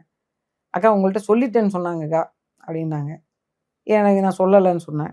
அதுக்கு அடுத்த நாள் அந்த கூட்டம் வந்து கேன்சல்னு என்கிட்ட சொல்கிறாங்க. அதுக்கு அடுத்த நாள் வேற ஒரு பேச்சாளர் போய் அவங்க 2 பேரும் பேசுகிறாங்க. அப்போ நான் கேட்டேன், நான் என்ன முதல்ல கேட்கவும் இல்லை, நீங்களா பேர் போட்டீங்க, நீங்களா கேன்சல் பண்ணிக்கிங்க, இப்போ நீங்களா வேற ஒரு ஆளை வச்சு நடத்துறீங்க, என்ன நடக்குது அப்படின்னு கேட்டேன்னா, அப்போ தான் அவர் சொல்கிறார், இந்த மாதிரி அந்த பேச்சாளர் வந்து அவங்கள கூப்பிட்டா நான் வந்து வரமாட்டேன்னு சொல்லிட்டாரு. இன்னொன்று வந்து ஏன் நாங்கள் காரணம் கேட்டோம், உங்களை மாதிரி அவங்களும் தானே இருக்காங்க, அவங்கள கூப்பிடல உங்களுக்கு என்ன பிரச்சனை நாங்கள் கேட்டோம், அண்ணன் சொன்னார் அப்படின்னு சொன்னார், என்னன்னு தெரிலக்கா நீங்கள் தெளிவுபடுத்திக்கிங்க. தொடர்ந்து 2-3 இடங்கள்ல அந்த மாதிரி சொன்னாங்க. அப்போ கூட நான் அவர்கிட்ட இதை பிரச்சனையா நான் சொல்லவே இல்லை. எனக்கு என்னன்னா, அவரு 1000 பிரச்சனையில இருக்காரு. சும்மா பள்ளிக்கூடத்து பிள்ளை மாதிரி இவன் குத்திட்டான், இவன் கிள்ளிட்டான், இவன் அடிச்சுட்டான்னு எனக்கு சின்ன பிள்ளைல இருந்தே கம்ப்ளைண்ட் பண்ற பழக்கம் கிடையாது. நம்மளே ஃபேஸ் பண்ணிடணும்னு நினைப்பீங்க? நான் வந்து முடிஞ்சா நம்ம சமாளிச்சுட்டு போயிடுவோம், இல்லை கடந்துருவேன். இதுக்கு போயிட்டு அவங்ககிட்ட போய் கம்ப்ளைண்ட் பண்ணி அவரு இது பாக்குறதா அவருக்கு வேலை. 1008 பிரச்சனைகள் ஓடிட்டு இருக்கு, அதுக்கு பதில் சொல்லிட்டு இருக்காரு. ஆண்ட கட்சிகளை எதிர்த்து பேசிட்டு இருக்காரு. இதை போயெல்லாம் நம்ம அவர்கிட்ட சொல்றதா அப்படின்னு நான் அங்க ஒரு சின்ன ஒரே ஒரு முறை மட்டும் என்னோட இந்த 6 ஆண்டு கால பயணத்துல ஒரே ஒரு முறை ஆதாரபூர்வமா ஒரு செய்தி கிடைச்சது எனக்கு. ஏன்னா இந்த சொல்றதை வச்சுட்டு நான் பேசல, அவங்க இந்த மாதிரி பேசுறாங்க அப்படிங்கிறத மட்டும் அவர்கிட்ட நான் தகவல் சொன்னேன். அது கண்டிக்கத்தக்க ஒன்று, நான் கூப்பிட்டு அவனை கண்டிக்கிறேன்னு அவர் சொன்னார். அதோட நான் அதை சரி அவர்கிட்ட சொல்லிட்டோம், அவர் முடிவு எடுத்துக்கிட்டோம் அப்படின்னு சொல்லிட்டு நான் விட்டுட்டேன். அப்புறம் அந்த நபரே வந்து என்கிட்ட வந்து மன்னிப்பு கேட்டார், தவறு நடந்து போச்சு அப்படின்னு சொல்லிட்டு, அது நான் சரியா புரிஞ்சிக்காம நான் சில விஷயங்களை பண்ணிட்டேன் அப்படின்ற மாதிரி சொன்னாங்க. அவ்வளவுதான். அதுக்கு பிறகு நான் சரி விடுங்க, சொல்லிட்டீங்கல்ல, ஓப்பனா ஒரு கான்வர்சேஷன் ஆயிடுச்சுல, விடுங்க, அதை பத்தி ஒண்ணும் இல்லை, நான் உங்களை எதுவும் தவறா நினைக்கல அப்படின்னு சொல்லிட்டேன். 24 தேர்தல் அப்போ நான் அண்ணன் கிட்ட தான் சொன்னேன், அண்ணா நான் நிக்கலண்ணே, வேற யாருக்காச்சும். இதுக்கெல்லாம் முன்னாடி 24 முன்னாடி 24 தேர்தல் அப்போ நான் சொன்னேன், அண்ணா எனக்கு வேண்டானே, நிறைய சிக்கல்கள் போயிட்டு இருக்குன்னு, சில பேர் வந்து எதிரா வேலை செய்ய வாய்ப்பு இருக்குன்னு, அது வந்து ஓட்ட பாதிச்சிரும், முதல்ல உடம்பு சரியில்லை வேண்டானே, அப்புறம் ஒரு காரணத்தை சொல்லியே ஆகணும்னாரு, எப்படி நீ நிற்காம இருப்ப அப்படின்னு கேட்டாரு. அப்போ நான் இந்த மாதிரி சொன்னேன், சில பிரச்சனைகள் போயிட்டு இருக்குன்னு வேண்டானே அப்படின்னு சொன்னேன். அதெல்லாம் நான் சரி பண்றேன் அப்படின்னு கூப்பிட்டு வந்து அவர் பேசினதாகவும் எனக்கு தெரிய வந்தது. மறுநாளோ அடுத்த மறுநாளோ சில பொறுப்பாளர்களை அழைச்சி பேசி நான் சரி பண்ணிட்டேன், நீ போய் வேலை பாருன்னு சொன்னாங்க. இப்படி ஒரு சில பேர் இருப்பாங்க. அது நான் வந்து இவங்க என்ன நம்ம வளர்ந்துட்டோம் எனக்கு புரியவே இல்லை. என்ன வளர்ந்துட்டோம், என்ன சாதிச்சிட்டோம், என்ன மக்களுக்கு செஞ்சுட்டோம், என்ன பண்ணிட்டோம், ஒண்ணுமே பண்ணல. மக்களோட பிரச்சனையை எடுத்து பேசுறோம். இதுல வந்து இன்னும் பிரச்சனையே தீர்க்கப்படலை. இதுல யாரு முதல்ல பேசுறது, யார் 2வது பேசுறது, யார் வந்து பிரபலமாகுது, இதுக்கா வந்தோம். இதை நான் ஒரு % கூட நான் எடுத்துக்கிட்டது இல்லை. நான் திரும்பவும் சொல்றேன், தேர்தல் முடியுது, அதுக்கப்புறமா அந்த ஒரு ஆடியோ ஒண்ணு ரொம்ப எல்லாரையுமே, சில ஆடியோக்கள் அவர் பேசுற ஆடியோக்கள் நிறைய ரிலீஸ் ஆயிட்டு இருந்தது. ஆனா அதுல உங்களை பத்தி அவங்க அப்படி பேசுவாங்கன்னு, ஏன்னா பொது வெளியில அப்படி ஒரு பிம்பமே இல்லை, என் குலசாமி தங்கச்சி அப்படின்னு தான் பேசிட்டு இருந்தாங்க. பொது வெளியில மட்டும் இல்ல, அவர் என்கிட்ட தனிப்பட்ட ரீதியா கூட என்கிட்ட கோவப்பட்டதே கிடையாது. சில பேரையாவது கோவம் வந்தா கொஞ்சம் ரொம்ப ஏன்டா அப்படி பண்ற போற வர்றன்னு கோவப்பட்டு திட்டுவாரு, பேசுவார், போவாரு. அது யாரா இருந்தாலும் பேசுவார். ஆடியோக்கெல்லாம் வேட்பாளர் நீங்க பொண்ணா அதுக்கு நான் என்ன, நான் எதுக்கு இருக்கேன்லாம் ரொம்ப அது மாதிரி பேசுவாங்கல்ல. யாராவது சில மாவட்ட செயலாளர் வந்து தொகுதியில யாரையாவது மதிக்கல, யாராவது இப்படி நடத்திட்டாங்க அப்படி நடத்திட்டாங்கன்னு கம்ப்ளைண்ட் வந்தா கூட நேரம் வர வச்சு கூட திட்டினதெல்லாம் நான் பார்த்துருக்கிறேன். உங்களை திட்டினதே கடுமையா பேசியிருக்காரு, நான் அதெல்லாம் பார்த்துருக்கேன். என்கிட்ட ஒரு வார்த்தை கூட கடிந்து பேசினதில்ல, கடிந்து கூட பேசினதில்ல. ஏன் இப்படி பண்ண, நீ என்ன இப்படி பண்ணி வச்சிருக்க அப்படி கூட கேட்டதில்ல. தங்கச்சி தங்கச்சி ஆமா, இது வரைக்கும் அந்த நான் பயணிச்ச அந்த சூழல்ல இந்த 24 தேர்தல் அப்ப நான் போட்டியிட வேண்டானா வேற யாருக்காச்சும் அந்த வாய்ப்பு கொடுங்க அப்படின்னு நான் சொல்லும்போது அப்ப கொஞ்சம் கோவமா பேசுனேன். எப்படி முடியாதுன்னு சொல்லுவார். அண்ணா நான் சொல்றேன், நீ முடியாதுன்னு எப்படி சொல்லுவ அப்படின்னு சொல்லிட்டு சொன்னார். என்ன பிரச்சனையோ அதை என்கிட்ட நீ சொல்லணும், நான் வந்து அதை சரி பண்ணுவேன். நீ வந்து அதுக்காக நான் சொல்றத நீ எப்படி மறுக்கிற அப்படின்னு சொல்லிட்டு கொஞ்சம் கோவமா பேசினேன். அதான் எனக்கு இந்த அத்தனை ஆண்டு காலத்துல அவர் அப்படி சொல்றீங்க. அப்புறம் அந்த ஆடியோ எப்படி தெரியல, எனக்கு உண்மையிலே தெரியல.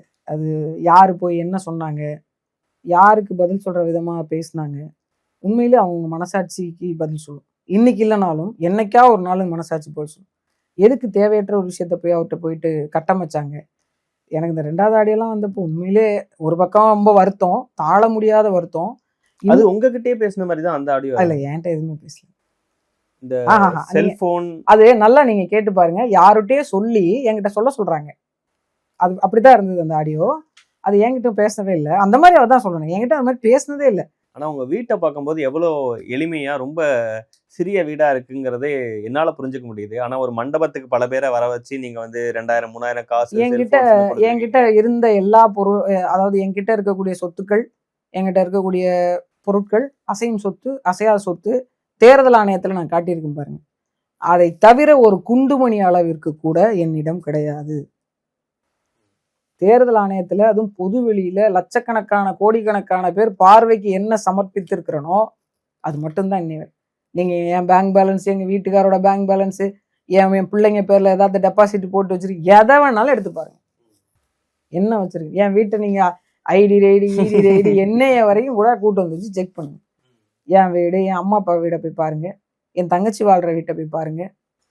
நாங்க ஒரு மிடில் கிளாஸ், அவ்வளவுதான். எங்கள்கிட்ட வந்து கோடிக்கணக்கான சொத்து கிடையாது. இன்னொன்னு அப்படி ஒண்ணுனா எனக்கு ஒரு நாள் வந்து பார்க்கும்போதே இவ்வளோ ஓரளவுக்கு உங்க வீட்டை பத்தின நான் வந்து ஒரு விஏஓ கிட்ட ஒரு 6வது 7வது படிக்க போகும்போது இந்த சாதி சான்று வருமான சான்று வாங்க போவோம் இல்லையா. நான் பேசுறத காட்சிப்படுத்துறீங்கல்ல, எல்லாரும் பார்ப்பாங்க தானே. யாராவது ஒருத்தட்ட நான் ஒரு 50 ரூபா லஞ்சம் கொடுத்து ஒரு கையெழுத்து வாங்கிட்டு வந்திருக்கேன்னு சொல்லுங்க. எந்த அதிகாரிகிட்டையாவது நான் கொடுத்துருப்பேன்னு, காலியமா இல்லைங்க எனக்கு கொடுத்தாங்க அப்படின்னு சொல்லுங்க. ஒரு விஏஓ கிட்ட போயிட்டு ஒரு கையெழுத்து வாங்கறதுக்கு ஒரு 50 ரூபா கேட்டா கூட 4 நாள் நடையா நடந்து நின்று பேசி வாங்கிட்டு வருவேனே தவிர அந்த 50 ரூபா காசை கொடுத்து இந்த 3 நாள் நான் போறது மிச்சமாச்சேன்னு நான் வாங்கினது கிடையாது தினேஷ். நான் எதுக்கு ஒருத்தருக்கு காசு கொடுக்கணும்? முதல்ல என்கிட்ட என்ன இருக்குன்றது 2வது. உங்களுக்குன்னு ஒரு கூட்டத்தை உருவாக்குறீங்க, எதுக்கு நான் ஏன் உருவாக்கணும்? அந்த கூட்டம் வந்து நான் இருக்கிற கட்சிக்கான கூட்டமா தானே இருக்கும். என்னவா இருந்தாலும் எனக்குன்னு ஒரு கூட்டத்தை உருவாக்கி நான் என்ன பண்ண போறேன், என்ன பண்ண போறேன்? நான் என் தொகுதியில போட்டியே இடல. இதுவரைக்கும் சொல்லும் போது நீங்க பேசும்போதும் நான் ரொம்ப உண்மையா இருக்கணுங்கிறதா எனக்கு ஒரே ஒரு எண்ணம் அரசியல் அப்படின்னீங்க. இப்பயும் கூட உங்க வீட்டுல வந்து சீமான் அவர்களின் புகைப்படத்தை வச்சிருக்கிறீங்க. அதற்கான காரணங்களையும் நான் அடுத்தடுத்து கேட்கிறேன். அவர் பேசும்போது திறமையா இருந்தா பத்தாது, உண்மையா இருக்கணும். ராஜீவ் காந்திக்கு, கல்யாண சுந்தரத்துக்குலாம் என்ன நடந்ததுங்கிறது தெரியும் அவங்களுக்கு அப்படிங்கறதெல்லாம் அந்த ஆடியோல இருந்து உண்மையா இல்லைங்கிறதா அவரு. என்னால அதுதான் வந்து ஜீரணிச்சிக்கவே முடியாத இருந்தது. அது எப்படின்னா அதான் இந்த செய்தியை யாரோ அவர்கிட்ட போய் கட்டமைச்சிருக்காங்க. அது அவரா பேசல, 100 விழுக்காடு அவரா பேசல. எனக்கு அது நல்லா தெரியும். அவர்கிட்ட போயிட்டு இந்த மாதிரி அவங்க பெண்களை கூட்டம் நடத்துறாங்க, செல்போன் கொடுக்குறாங்க, வந்து காசு கொடுக்குறாங்க, இந்த மாதிரி சொல்லி அவர்கிட்ட ஒரு தடவை சொல்லலாம், 2 தடவை சொல்லலாம். அதாவது கற்பனைக்கும் எட்டாவது ஒரு கதையமைப்பை செட் பண்ணி நேரம் உங்கள்கிட்ட கேட்க வேண்டியதானே ஒரு வேட்பாளரா வாங்க. அதுதான் எனக்கு வருத்தம். எனக்கு வருத்தம் வந்து இந்த மாதிரி ஒருத்தவங்க வந்து ஒரு குற்றச்சாட்டை வந்து ரொம்ப முக்கியமான நபரே முன்வைக்கிறாங்கன்னா கூட குறைஞ்சபட்சம் இப்படி வந்திருக்கே, என்ன உன்னோட பதில் என்ன, ஏன் இப்படி பண்ணியா இல்லையா அப்படின்னு நம்மளை கேட்கலையே அப்படிங்கிற வருத்தம் தான் எனக்கு இருந்துச்சு. அதை நான் அண்ணங்கிட்டையும் பதிவு செஞ்சேன். ஒன்று. 2வது இன்னொன்று என்னன்னா, இந்த செல்போன் கொடுக்குற விஷயம் எதனால இன்னைக்கு சமூக வலைதளம் பெருகிருச்சு. நான் ஒரு மண்டபத்தில் கூட்டம் போட்டு பெண்களுக்கு காசும் 2000 ரூபா பணமும் ஒரு செல்போனும் கொடுத்தா இப்போ தமிழ்நாடு ஃபுல்லாக பற்றி தெரியாதப்பா. இன்னொன்று, அந்த அளவுக்கு வச்சுக்கிட்டு வாழ்றனா இல்லையான்றது 2வது. முதல்ல இதுக்கான தேவை என்ன இருக்கு? இங்கே நம்ம ஊரை பொறுத்த உங்களுக்குன்னு ஒரு கூட்டத்தை கட்டமைக்கணும்னு நீங்க நினைக்கிறீங்க? எப்படி எதுக்குன்றனா வெளிநாடுகள்ல இருந்து காசு வாங்குறீங்க ஏதோ பேசினாங்களே, நிறைய சொல்றாங்க. எனக்கு தெரிஞ்சு வந்து ஒரு அனுமானத்தின் அடிப்படையிலேயே கட்டமைக்கிறாங்க. நான் இதை இந்த நேரம் சொல்ல விரும்புறேன். நான் வந்து வெளிநாட்டுக்கு அண்ணன் வந்து என்ன ஒரு பொங்கல் நிகழ்வுக்கு அனுப்பிச்சாங்க. நான் போயிட்டு வரும்போது வந்து ஒரு 10 நாள் வரைக்கும் ஒரு வைர நெக்லஸ் அப்படின்னு சொல்லிட்டு ஒரு பெரிய ஒரு இது ஓடிட்டு இருந்தது தெரியுங்களா? நம்ம அதுக்கெல்லாம் ஏன்டா பதில் சொல்லணும்னு நான் கடந்து போனேன். பெரிய கார் வாங்கிட்டாங்கன்னு ஒரு டைம். கார்லாம் பின்னாடி, இந்த வைர நெக்லஸ் தான் முன்னாடி வந்தது. அந்த வைர நெக்லஸ் வந்து எனக்கு வந்து அங்கிருந்து கொடுத்து விட்டதாகவும், அதாவது அண்ணனுக்கு பிரசன்ட் பண்ண சொல்லி, அவருக்கு எதுக்கு வைர நெக்லஸ் கொடுத்து விட்டாங்கன்னு எனக்கு தெரியல. வைர நெக்லஸ் கொடுத்து விட்டதாகவும் அதை அவர்கிட்ட கொடுக்காம நான் எடுத்துக்கிட்டதாகவும் ஒரு ஒரு குறிப்பிட்ட சேனல்ஸ்ல போட்டுட்டு இருந்தாங்க. அதில் நாம் தமிழர் கட்சியில் பயணித்த ஒருத்தவங்களே அதை பற்றி பேட்டியெல்லாம் கொடுத்தாங்க. காளியம்மாள் வைர நெக்லஸ் வாங்கிட்டு வந்தாங்க அப்படின்னு நான் களவாண்டுட்டு வந்த மாதிரி பேசினாங்க. ஒன்று. ரெண்டாவது என்ன அப்படின்னா, அவங்க வந்து அதாவது நான் வந்து அங்கே கத்தாரினுடைய இமிக்ரேஷன் இருக்குது பார்த்தீங்களா, அதை ஏமாற்றி அங்கே இருக்கக்கூடிய விஜிலன்ஸை ஏமாற்றி அங்கே செக் பண்ணி அனுப்புகிறாங்க. இங்கேயாவது பரவாயில்ல, வேற மாதிரி செக்கிங், அங்கே ஆளையே ஃபுல் ஸ்கேனிங் பண்ணுறாங்க. இந்த படத்தில் ஓடும்ல 7ஆம் அறிவில் வர மாதிரி மண்டை கண்டெல்லாம் தனியாக தெரியுது. அதில் அந்த ஃபுல் ஸ்கேனிங் பண்ணதில் ஏமாற்றி ஒரு பெரிய வைர நெக்லஸை தமிழ்நாட்டினுடைய இங்கே கொண்டு வந்து தமிழ்நாட்டோட ஏர்போர்ட்டோட இமிக்ரேஷனில் அவங்கள ஏமாற்றி, அந்த விஜிலன்ஸ் ஏமாற்றி, அங்கே இருக்கிறவங்கள ஏமாற்றி, அப்புறம் வெளியில் அந்த வைர நெக்லஸோட வந்தேன்னு ஒரு கதை சொன்னாங்க. எனக்கு என்ன வேடிக்கையான ஒரு செய்தினா, நான் மட்டும் போயிட்டு வந்த மாதிரி இவங்க நினச்சிக்கிட்டாங்க. ஆனால் வந்தது நாங்கள் மட்டும் வரல. அந்த செந்தமிழர் பாசறையினுடைய செயலாளர், அவருடைய மனைவி, அவரோட 2 பிள்ளைங்க, கல்யாண சுந்தரான, நான், எங்கள் வீட்டுக்கார், நாங்கள் 7 பேர் வந்தோம். இந்த 7 பேர் வர்றதுல என்னைய விட மூத்த ஒரு சீனியர் அவர்கிட்ட கொடுத்து விடுவாங்களா, என்கிட்ட கொடுத்து விடுவாங்களா? ஒன்று. அந்த அமைப்பினுடைய செயலாளரே வர்றாரு, அவரு எடுத்துட்டு வந்து கொண்டு போய் ஒரு தலைவர்கிட்ட கொடுத்து ஒரு கிரெடிட்டை வாங்குவாங்களா? இன்னொன்னு, வைர நெக்லஸ் பரிசளிக்கிற நிலைமைக்கு அங்க இருக்காங்க. அவங்களே வந்து ஒரு 10 ரூபா 20 ரூபா இந்த டாலர் காசு ரியால்னு போட்டு சேர்த்து ஒரு கூட்டத்தை எப்படியாவது நடத்துவோம். அது வெளியிலேருந்து தமிழ்நாட்டிலேருந்து ஒரு ஆளை வர வச்சு பேச வைப்போம். அதுக்கான செலவு, தங்குற இடம், இதை பார்க்குறதே ஒரு பெரிய விஷயம். அவங்க நமக்கு போனால் என்ன வாங்கி தருவாங்க? பர்ஃப்யூமு, இந்த பேரிச்சம்பழம், ஏதாவது கொஞ்சம் நட்ஸு, அவங்களுடைய நல்ல சாப்பாடு, அன்பை பாராட்டுற மாதிரியான இந்த மாதிரி பொருட்கள் வேணா வாங்கி கொடுக்க வாய்ப்பு இருக்கு. இதை தாண்டி நீங்கள் கொண்டுட்டே வர்றீங்க. நான் டியூட்டி கட்டாமல் எடுத்துகிட்டு வர முடியுமா? ஒரு டைமண்ட் நெக்லஸை எப்படி எடுத்துகிட்டு வர முடியும்? கொஞ்சமாவது கேழ்வரகுல நெய் வடிதுன்னா கேட்குறவனுக்கு அறிவில்லையாம்பாங்கல்ல ஊரில். அந்த மாதிரி எனக்கு அப்படிதான். எனக்கு முதல்ல நீங்க உடனே ஃபோன் பண்ணி கேட்க வேண்டியதானே என்னண்ணே அப்படின்னு? யார்கிட்ட கேட்கட்டும்? ஆடியோ அவரோட தானே, அவர்கிட்ட தானே கேட்கும். அவர்கிட்டயா? இல்லைங்க, சில விஷயத்த வந்து ஒன்றையும் ஆராய்ஞ்சிட்டு இருந்தோம்னு வச்சுக்கோங்களேன், நமக்கு தான் பெரும் சிரமம். ஏன்னா சில நெருக்கடியை அவங்க சிலருக்கு நம்ம கொடுக்க விரும்பலைன்னா, இப்போ நான் ஒரு கேள்வி கேட்டு, ஆனால் ஏன் அப்படி பண்ணீங்க அப்படின்னு நான் கேட்டு, அது அவர் சங்கடப்பட்டு ஒரு பதில் சொல்லணும். நான் நாளை மிக்கனால அவரை நான் பார்க்கணும். இல்ல அதுதானே உரிமை. நீங்களுமே வந்து இல்ல அதான் சொன்னேன். இந்த 2வது ஆடியோ முதல் ஆடியோ வந்தப்ப நான் எதுவுமே கேட்கல. அது வந்து அவர் பேசினதை வந்து நான் முதல்ல எனக்கு கொஞ்சம் வருத்தமா இருந்தது. நம்மள்ட்ட இப்படி பேசாத ஒருத்தர், ஒரு மரியாதையோட இருக்கிறோம் அப்படின்னா, ஒரு பேசாத ஒருத்தர் அப்படி பேசிட்டாங்களேன்ற வருத்தம் இருந்துச்சு. இன்னொன்று, வீட்டில் சுச்சுவேஷன், ஃபேமிலி ஹேண்டில் பண்ணுறது கஷ்டமா இருந்தது. ஆனால் அவரை நான் சங்கடப்படுத்தவே விரும்பலை. இதை நான் கேட்பேன், அவர் ஒரு பதில் சொல்லுவார், அது ரொம்ப சங்கடத்தை கொடுக்கும்னு அவர் எதுவுமே கேட்கல. அவரா பேசவே இல்லை. அவரு பேசினார். அவர் பிறகு பேசினாரு. 2வது ஆடியோ வந்தப்ப நான் நேரில் கேட்டேன், ஏன்னா நீங்கள் என்ன கேட்கல அப்படின்னு கேட்டேன். சொன்ன பதிலாம் வேண்டாம். அது வந்து ஆனால் ஒரு விஷயத்த சொன்னாங்க, அது என்னை நீங்கள் விசாரிச்சிருக்கலாமே அப்படின்றது மட்டும் நான் கேட்டேன். அதுக்கு பிறகு அவங்க பேசினது பிறகு சரி ஓகே ஃபைன் அப்படின்னு தான் பயணிக்க தொடங்கினேன். இந்த கேப் விட்டீங்க, ஆனாலுமே அப்பப்ப மேடைகள்ல வந்துட்டு இருந்தேன். ஆமா, எனக்கு ரொம்ப முதல்ல மாதிரி உங்களுக்கு தெரியும்ல, நம்ம உள்ள இருந்து பேச முடியலையா? அது உள்ள இருந்து பேச முடியலன்றதை காட்டிலும் ஒரு வலி அப்படி இருந்துகிட்டே இருந்தது. இவங்க சொன்னாங்கல்ல உண்மையா இருக்கணும் அப்படின்ற மாதிரி, அது எந்த இடத்துல இவங்க நம்ம இல்லை அப்படிங்கிறத இவங்க சொல்றாங்க அப்படிங்கிறது ஒன்று இருந்தது.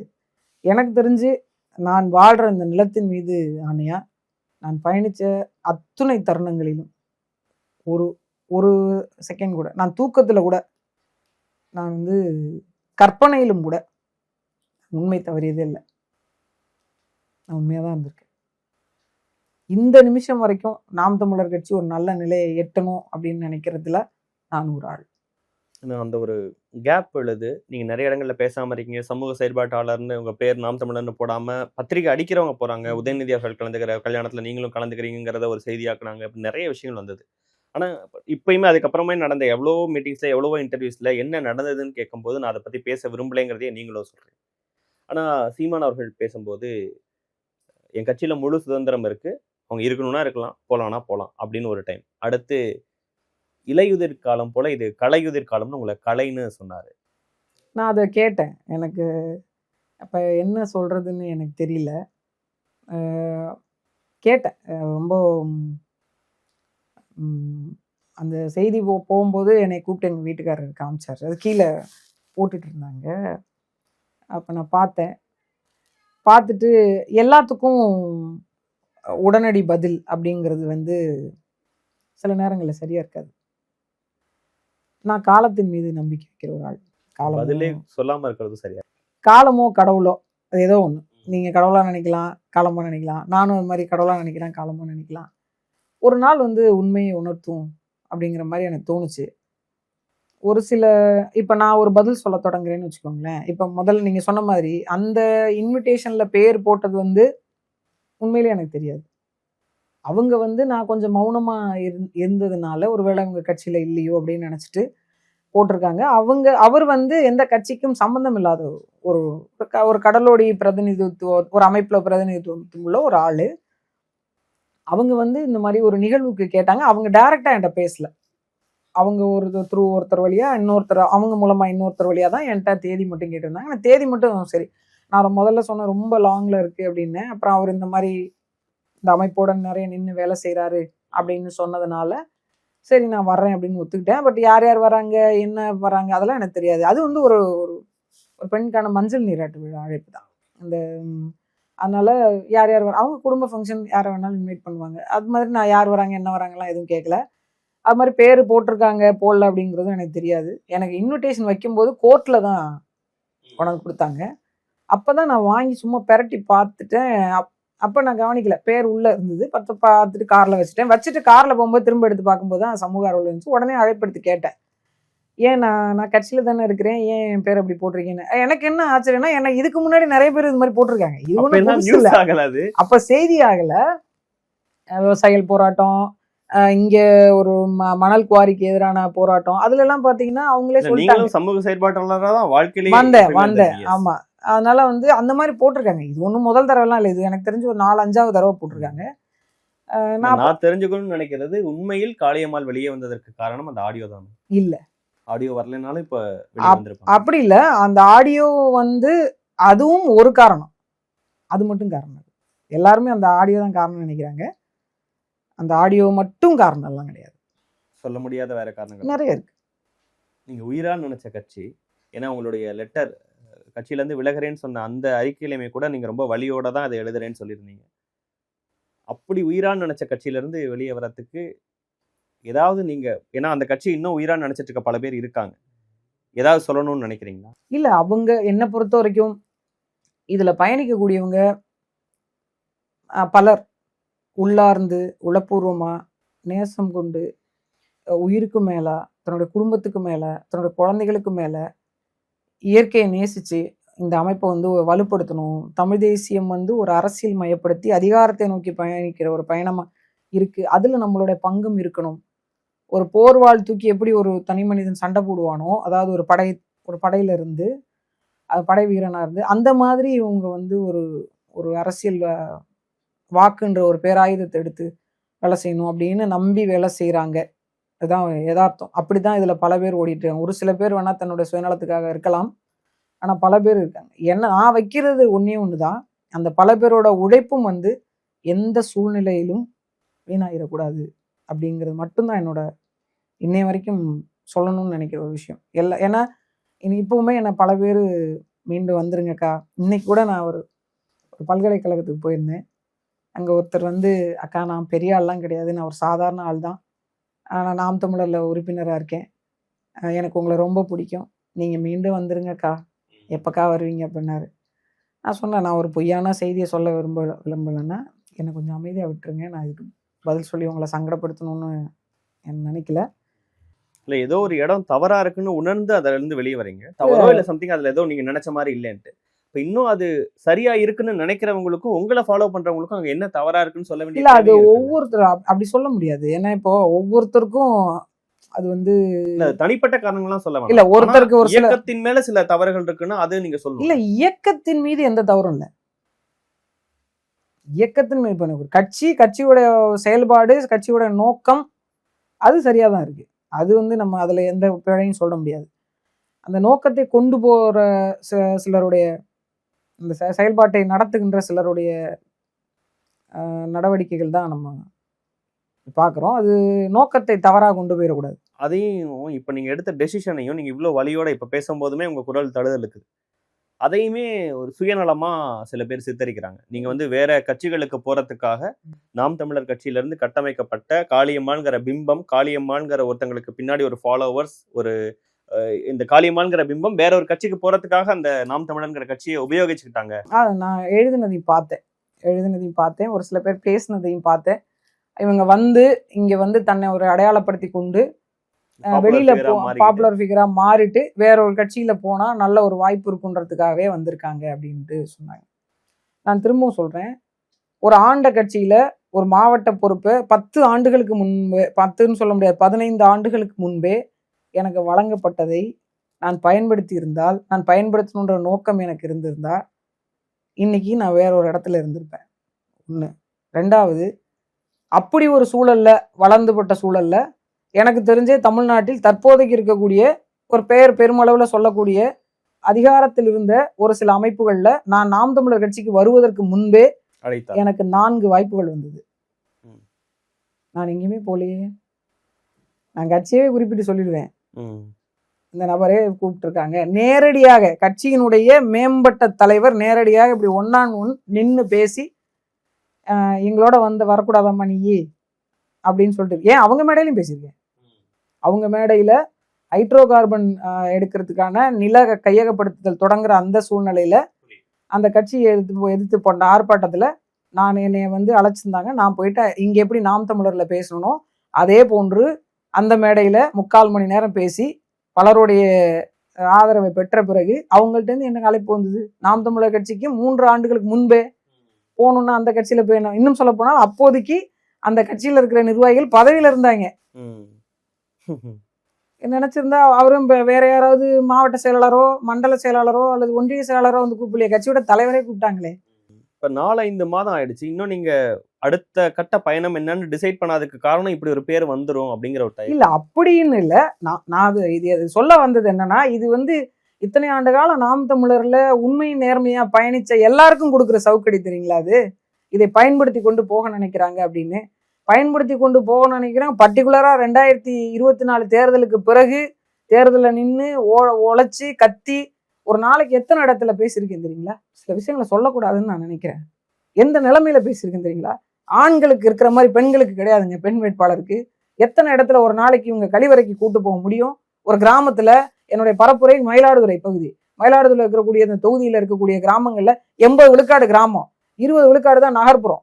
எல்லார் வீட்லயும் டாய்லெட் ஃபெசிலிட்டி இருக்காது.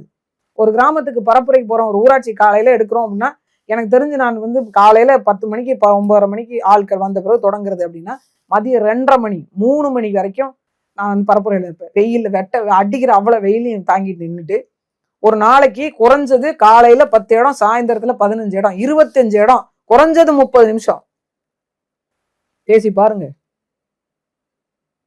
அடிவயிறு என்ன வலி வலிக்கும்னு தெரியும். ஒரு நாளாச்சும் எனக்கு பீரியட் டைம் என்னால முடியல, நான் ஓய்வு எடுத்தேன்னு யாரையாவது அங்க சொல்லுங்க.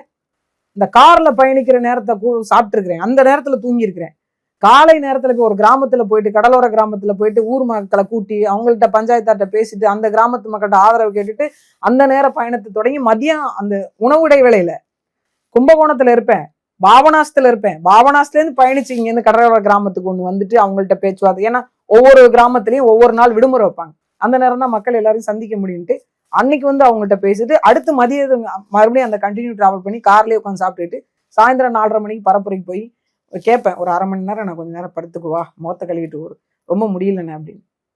எங்கேயாவது ஒரு இடத்துல அப்படி கேட்டுட்டு திரும்ப சாயந்தரம் அங்க 4:30 மணிக்கு தொடங்குறோம்னா அதுல இருந்து இரவு 10 மணி வரைக்கும் நீங்க எத்தனை பாயிண்ட் கொடுக்குறீங்களோ அத்தனை பாயிண்ட் பேசிருக்கீங்க. இந்த உழைப்பு தெரியாம சுயநலம்னு கேட்கும்போது இதை வளர்த்துக்கிட்டு இப்படியெல்லாம் கஷ்டப்பட்டாதான் நாம் தமிழர்ல எனக்கு பேர் கிடைக்கும்னா இல்லையே. எனக்கு 21லயே காளியம்மாள் முகம் தெரிஞ்சிருச்சே, 19லயே தெரிஞ்சிருச்சே, 24 தேர்தலையும் இப்படி கஷ்டப்படணும்னு என்ன இருக்கு எனக்கு தெரியுமே. நடக்க சொல்ற இடத்துல நடக்கணும், வேகமா போக சொல்ற இடத்துல வேகமா போகணும், வண்டியில இரவு நேரத்துல ரோடு இருக்கிற லட்சணத்துல இன்னும் சொல்ல போனா இன்று வரைக்கும் நான் ட்ரீட்மெண்ட்ல இருக்கேன். வண்டியில இருந்து சீர்காழியில தவறி வண்டியில விழுந்ததுல நான் இரவு நேரம் பெரிய பள்ளம், அந்த ஓட்டுநருக்கு இடமே தெரியாம கொண்டு போய் அடிச்சு போன ஸ்பீடுக்கு பிரேக் அடிச்சு நான் போய் அந்த கம்பியில இடிச்சு எனக்கு அடிவேர்ல அடிபட்டு, எனக்கு மட்டும் இல்லை நிறைய வேட்பாளருக்கு பெண் வேட்பாளருக்கு அந்த பிரச்சனை இருக்கு. இத்தனைக்கு எங்க வீட்டுக்காரர் முன்னாடி தலகாணி அணைச்சு பஞ்சு வச்சு எல்லாம் கட்டி வச்சு ரெடி பண்ணியுமே நான் கீழே விழுந்து எனக்கு அடிபட்டு இப்போ வரைக்கும் நான் அதுக்கான மருத்துவத்துல தான் இருக்கேன். நான் இது வரைக்கும் யார்கிட்ட சொல்லியிருப்பேன், எத்தனை நாள் நான் மருத்துவமனைக்கு போயிருக்கிறேன். இதை கொச்சைப்படுத்தும் போது என்ன வலி இருக்கும்? அது அவங்கவுங்க மனசு அவங்கவுங்க இருந்து பார்த்தாதான் தெரியும். எனக்கு வந்து எப்படின்னா, நான் ஆரம்ப காலகட்டத்திலே முடிவு பண்ணிட்டேன், 6 ஆண்டு கால உழைப்பு அது வந்து இப்படிலாம் பேசுறாங்க அப்படின்னு தெரியும் போது சிலரோட எண்ணப்பாடுகளை நம்ம புரிஞ்சுக்கிறதுக்கான வாய்ப்பு கிடைச்சது.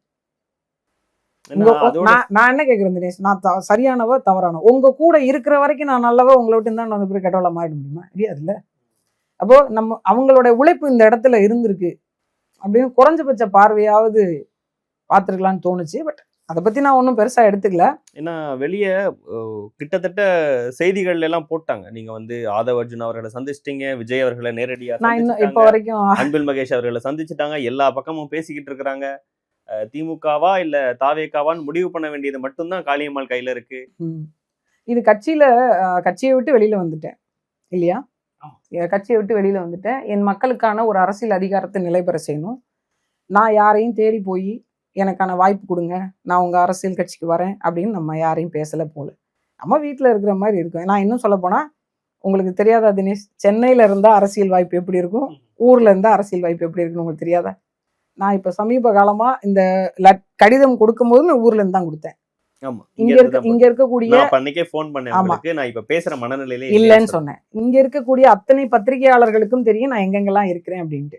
ஏன்னா இப்போ மாவட்ட ஆட்சியர் அலுவலகத்துக்கு போனா அங்க இருப்பாங்க, ஏதாவது போராட்டத்துக்கு போனா அங்க இருப்பாங்க.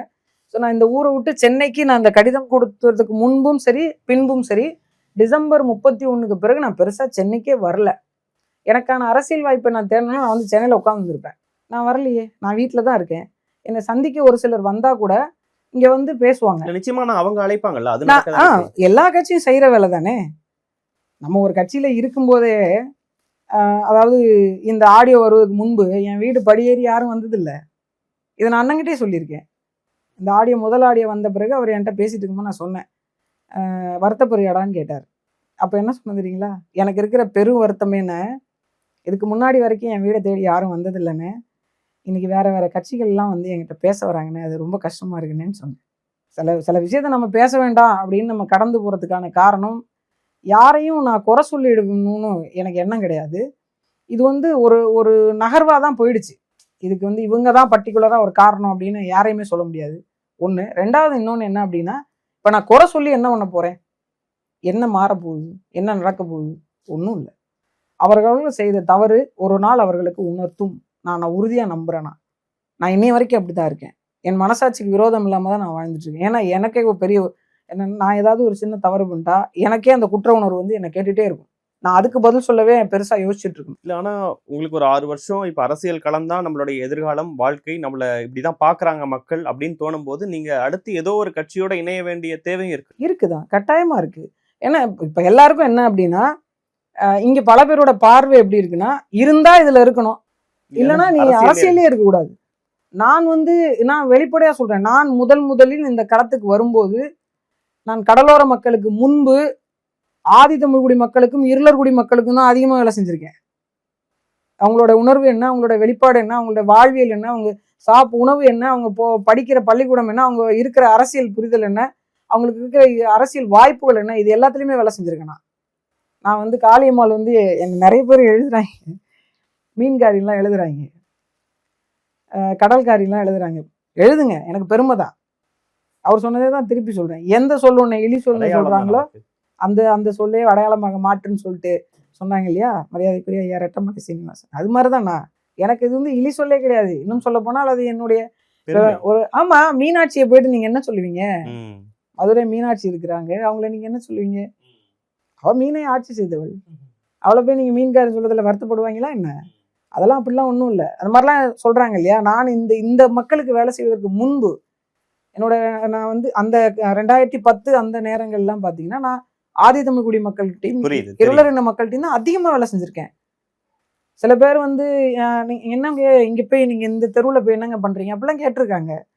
உங்களுக்கு தெரியுமா தினேஷ், நான் எல்லார் வீட்லேயும் சாப்பிடுவேன், எல்லார் வீட்லேயும் தண்ணி குடிப்பேன், எல்லாரோடைய உறவுகள்லாம் வந்து இந்த பிள்ளைங்க வந்து குட்டி பிள்ளைங்களா இருக்கா எல்லாருக்கும் அத்தை அப்படின்னு முறை வச்சு கூப்பிடுவாங்க. ஒரு ஊரில் தண்ணியே கிடையாது, சுத்தமாக குடிக்க தண்ணி கிடையாது, ஒரு அடிகுழாய் கிடையாது. ஏன்னா அந்த தெருவுக்குள்ள இங்கே மேம்பட்ட வகுப்பு சாதியினர் போய் வார்டு மெம்பர் போய் நின்று பார்த்து பிரச்சனை என்னன்னு கண்டறியவே இல்லை. நாங்கள் முதல்ல அந்த அடிப்பு குழாய் வந்து அமைச்சு கொடுக்குறோம். அந்த ஊர் மக்கள் தண்ணியை கொண்டு வந்து தண்ணி ஒரு குடத்துல எடுத்து வந்து என்னை ஆரத்தி எடுத்தாங்க. தண்ணி குடத்தை எடுத்துக்கணும், தண்ணி பிடிச்சி எடுத்துக்கணும். என் ஊருக்கு இத்தனை தலைமுறையா தண்ணி இல்லை, நாங்கள் குளத்துல போய் தண்ணி எடுத்து வந்து அதை துணியில வச்சு வடிகட்டி தான் குடிச்சிட்டு இருக்கோம். முதல் முறையா எங்க ஊருக்கு அடிகுழாய் போட்டு கொடுத்துருக்கீங்க, நீ எங்களுக்கு சாமின்னு சொன்னாங்க. ஸோ இந்த மாதிரி இன்னும் நிறைய விஷயங்கள் பண்ணணும்னா நீங்க தீவிர அரசியல இருந்துதான் ஆகும். அந்த ஒரு களத்துக்காகத்தான் இந்த மாதிரி பாதிக்கப்பட்ட மக்கள் குடியிருப்பு இல்லாம இந்த ஊர்ல இந்த நாட்டுல இந்தியாவினுடைய பிரஜைன்னு சொல்லிட்டு இருக்கிற மக்களுக்கு இன்னும் அடிப்படை வசதிகள் கூட இல்லாம ஒரு கூட்டம் இருக்கு. அதே போன்றுதான் என்ன டெசிஷன் எடுக்க போறீங்க? இவங்களுக்கான அரசியல் அதிகாரம் பெற செய்யணும் அப்படின்னா இந்த பூனைக்கு யார் மணி கட்டுவா, இந்த இடத்துல நானே ஒருத்தரை நியமனம் பண்ணி இவங்களுக்கு வாய்ப்பு உருவாக்கி இவங்களை வெல்ல வைக்க முடியும். ஆனா என் விஷன் அவங்களுக்கு இருக்குமான்னு எனக்கு தெரியாது. ஒருவேளை நான் வாழ்ற காலத்துக்குமே என்னுடைய ஆசையா நான் நினைக்கிறது இதுக்கான வழித்தடத்தையாவது நம்ம உருவாக்கி வச்சுட்டு போவோம் அப்படிங்கிற மாதிரிதான் எனக்கு தோணுச்சு. அதுல வந்து இந்த மக்களுக்கு என்னெல்லாம் செய்ய வாய்ப்பு இருக்கு. இன்னைக்கும் வந்து சிபிசிஎல் நிறுவன போராட்டம் விவசாய மக்கள் அழைக்கிறாங்க. இப்ப நான் வர்றேன், எனக்கு அழைப்பு வருது, நாளைக்கு திங்கட்கிழமை அன்னைக்கு அனுமந்தை பக்கத்துல மக்கள் போராட்டம் வைக்கிறேன், நீங்க அவசியம் வரணும் அப்படின்னு போவேன். அப்ப எனக்கு என்னன்னா எனக்கு இருக்கிற பெரிய சக்சஸா நான் பாக்குறது என்னன்னா, என்ன வந்து அரசியல்ல இருந்தேன், ஒரு கட்சியில இருந்தேன், அப்ப அழைச்சாங்க. அப்ப என்னன்னா ஒரு கட்சியுடைய முகம் இவங்க வருவாங்க, அவங்க தலைவர்கிட்ட சொல்லுவாங்க, அவங்க தலைவர் நமக்காக குரல் கொடுப்பாரு, இவங்களுக்கு பின்னாடி ஒரு கூட்டம் இருக்கு, அதனால இவங்களை கூப்பிடுறோம் அப்படிங்கிற ஒரு காரணத்தையும் தாண்டி இன்னைக்கு ஒரு நான் சாமானிய ஆள், ஒரே ஒரு ஆள் சுத்தி அடிச்ச போதும் கூட, ஒரே ஒரு ஆளா நான் தனிச்சு நின்ன போதும் கூட இந்த புள்ள வந்தா நமக்காக பேசணும் நம்மளை அழைக்கிறாங்களே, அதுல சாதிச்சிட்டேன் தினேஷ். நான் எனக்கு அது போதும், அது என்னோட பெரிய வெற்றி. இதை நான் வாழ்நாள் முழுக்க செய்வேன்.